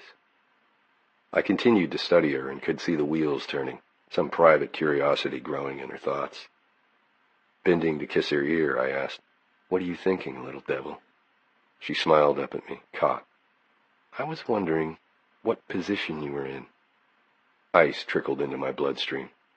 Do you like hearing about this because you want to imagine me with another woman? She shook her head immediately, eyes darkening. Her hands turned into tight fists around the knot of my shirt above her head. I like hearing how you were thinking about me. I just want to hear about it. I was on top of her, like this, I murmured, wary. We only had sex that one time. I'm sure she found me wholly unimpressive as a lover. She wiggled, adjusting the position of her hands in their soft binding, watching me. Thinking. Before you had sex with her, she said, eyes on my mouth. When you got back to her place, did she go down on you? Shrugging, I admitted, I think so, a little. And did you? Taste her? I asked, and Chloe nodded. No, I said, I didn't. Did you wear a condom? I always wore a condom, I said, laughing. Well, before you. She smiled and rolled her eyes. Right. But then her legs slid up around my waist. Before me. All I needed to do was shift my hips slightly, and I would be able to press inside her. Yet somehow, talking about this naked and over her felt perfect. We had no secrets. Did she come? She asked. Sighing, I admitted. She faked it. Chloe laughed, head pressed back into the pillow so she could see me better. You're sure? Positive. It was an impressive effort, if not a bit over the top. Poor girl didn't know what she was missing then. It was only a few days before the conference room, I whispered, kissing the corner of her mouth. I think I was probably already in love with you. So when I think back to that night with Amber, it feels as though I cheated. Given how you found me tonight, blindfolded, passively accepting an erotic dance, I want to air all of my potential sins. I guess that's why I'm talking about Amber now. Her face straightened, eyes wide and earnest. Babe, you didn't cheat, either with Amber or if it had been another woman tonight dancing for you. I wouldn't, you know, I said, my voice tight. Reaching above her, I untied her hands, rubbing her wrists carefully. You saw that I wasn't aroused until I knew it was you. I couldn't be unfaithful to you. She nodded, and I kissed up her neck to her swollen lips. Swollen from the rough treatment I gave her not long ago. Holy shit, she must be sore everywhere. Even still, she lowered her arms, reached between us, and rubbed me over the crease of her sex. When she kissed me, she moaned quietly against my tongue. You taste like me. However could that have happened? I asked, nibbling her bottom lip. Angling her hips, she pushed up into me, suddenly demanding and urgent. Easy, I whispered, pulling back and sinking into her slowly, groaning into her neck. Don't go too fast. Fuck. She even felt like honey, smooth and sweet. So good. Always so fucking good, Chloe. How did you know? I paused for a moment as I pulled my hips back, interpreting her question. How did I know you're sore? She nodded. It was her favorite game, the one where I told her everything I noticed. I paid attention. She loved it. You rode my fingers pretty hard earlier. She hummed, eyes closed and hands running down my back. And I wasn't particularly gentle in the restroom. You really weren't, she whispered, turning her head to suck on my shoulder. I started an easy, steady rhythm moving in her. So just now, when I put my mouth on you, I wasn't surprised you were a little swollen. Close. Faster, please, baby, she gasped, but I didn't pick up speed. Not faster, I objected, lips near her ear. It's the slow sex that drives me most wild. It's when I can feel you best, hear every sound you're making. I can imagine how we might look beneath the blankets, where I'm moving in you. I think about how many times I'll make you come. I don't have all of those thoughts when I'm fucking you hard in a bed or in a bathroom of a casino. Her breath faltered, and she held it, silently begging me to get her there. She ran her hands up my back, around my neck to my face. I felt the cool press of her engagement ring, thinking, holy shit, this woman is going to be my wife, have my children, share my home and my life. She'll see me grow old and most likely insane. She'll promise to love me through all of it. I lifted myself above her, arms straight so I could watch what I was feeling, moving inside her. But her hands cupped my face, brought my attention back to her eyes. Hey. I tried to catch my breath, felt sweat drop from my forehead onto her chest. Yeah? She licked her lips, swallowed. I am so in love with you. Her thumb slipped into my mouth and I bit down sharply, causing her to let out a tight moan. And whatever happens outside of this, of us like this, I know. We shared a desperate look, a mutual, silent agreement that we would never get enough, that maybe the ideal life was us here, like this, alone and touching, but it would never be our reality to exist here exclusively. It was why she crashed my bachelor party but would leave tomorrow. It was why I couldn't stay away, knowing she was in the same city. And here she was, limbs heavy and fevered beneath me, hips rising urgently up to mine to get what she needed. She would always belong to me, at home, at work, in bed, and that thought sent me barreling down the road to my release. She was close, but unfortunately I was closer. Get there, sweet thing. I can't. Her hands gripped my hips, head pushing back into the pillow. Please. My body tensed, hips thrusting wildly, my orgasm held back by barely a thread. Fucking get there, Mills. It was the voice I used sparingly because I never wanted it to lose its effect on her. With a flush down her chest, she arched off the bed, pulling her thighs high up against her body to send me deep into her. With her lips parting in a sharp cry, she dissolved into her orgasm beneath me. I'd never tire of the view of Chloe coming. The blush on her skin, the nearly drugged darkness of her eyes as she watched me, and the way her lips shaped my name. Every fucking time it reminded me that I was the only man to ever give her pleasure like this. Her arms fell away, heavy with exhaustion, and her tongue peeked out to wet her lips. Fuck, she whispered, shaking. Relief washed through me, opening the floodgates and permitting my own body to tumble forward, blind to everything but the sensation of her around me, the sweetness of her, the wetness of her. My back bowed as I came, shouting out into the quiet, sterile room. The sound of my yell echoed from the ceiling when I collapsed onto her, sweaty and heavy. I wanted to nestle my face into the smooth curve of her neck and sleep for at least 3 days. She laughed, groaning under my weight. Get off me, Hulk. I rolled away, practically crashing into the mattress beside her. Damn, Chloe, that was... She curled into me, purring. Very, very good. Stretching to nibble at my jaw, she whispered, I'm going to need at least 10 minutes before we do that again. I laughed, and then it turned into a hoarse cough as the idea hit me fully. Jesus, woman, I may need a bit longer than that. Just fucking cuddle me for a few. With a small kiss to my neck, she whispered, I can't wait for you to become Mr. Bennett Mills. My eyes flew open. What? Her laugh was low and husky against my skin. You heard me.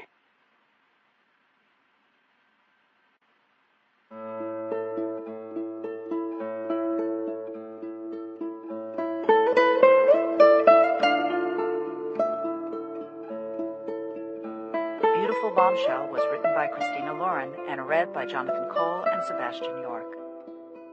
Post-production by like 2,000 pounds. The associate producer was Louisa Solomon.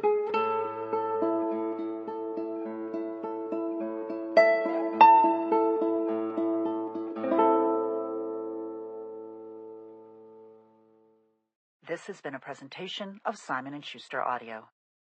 Beautiful Bombshell is available in paperback and as an ebook from Gallery Books.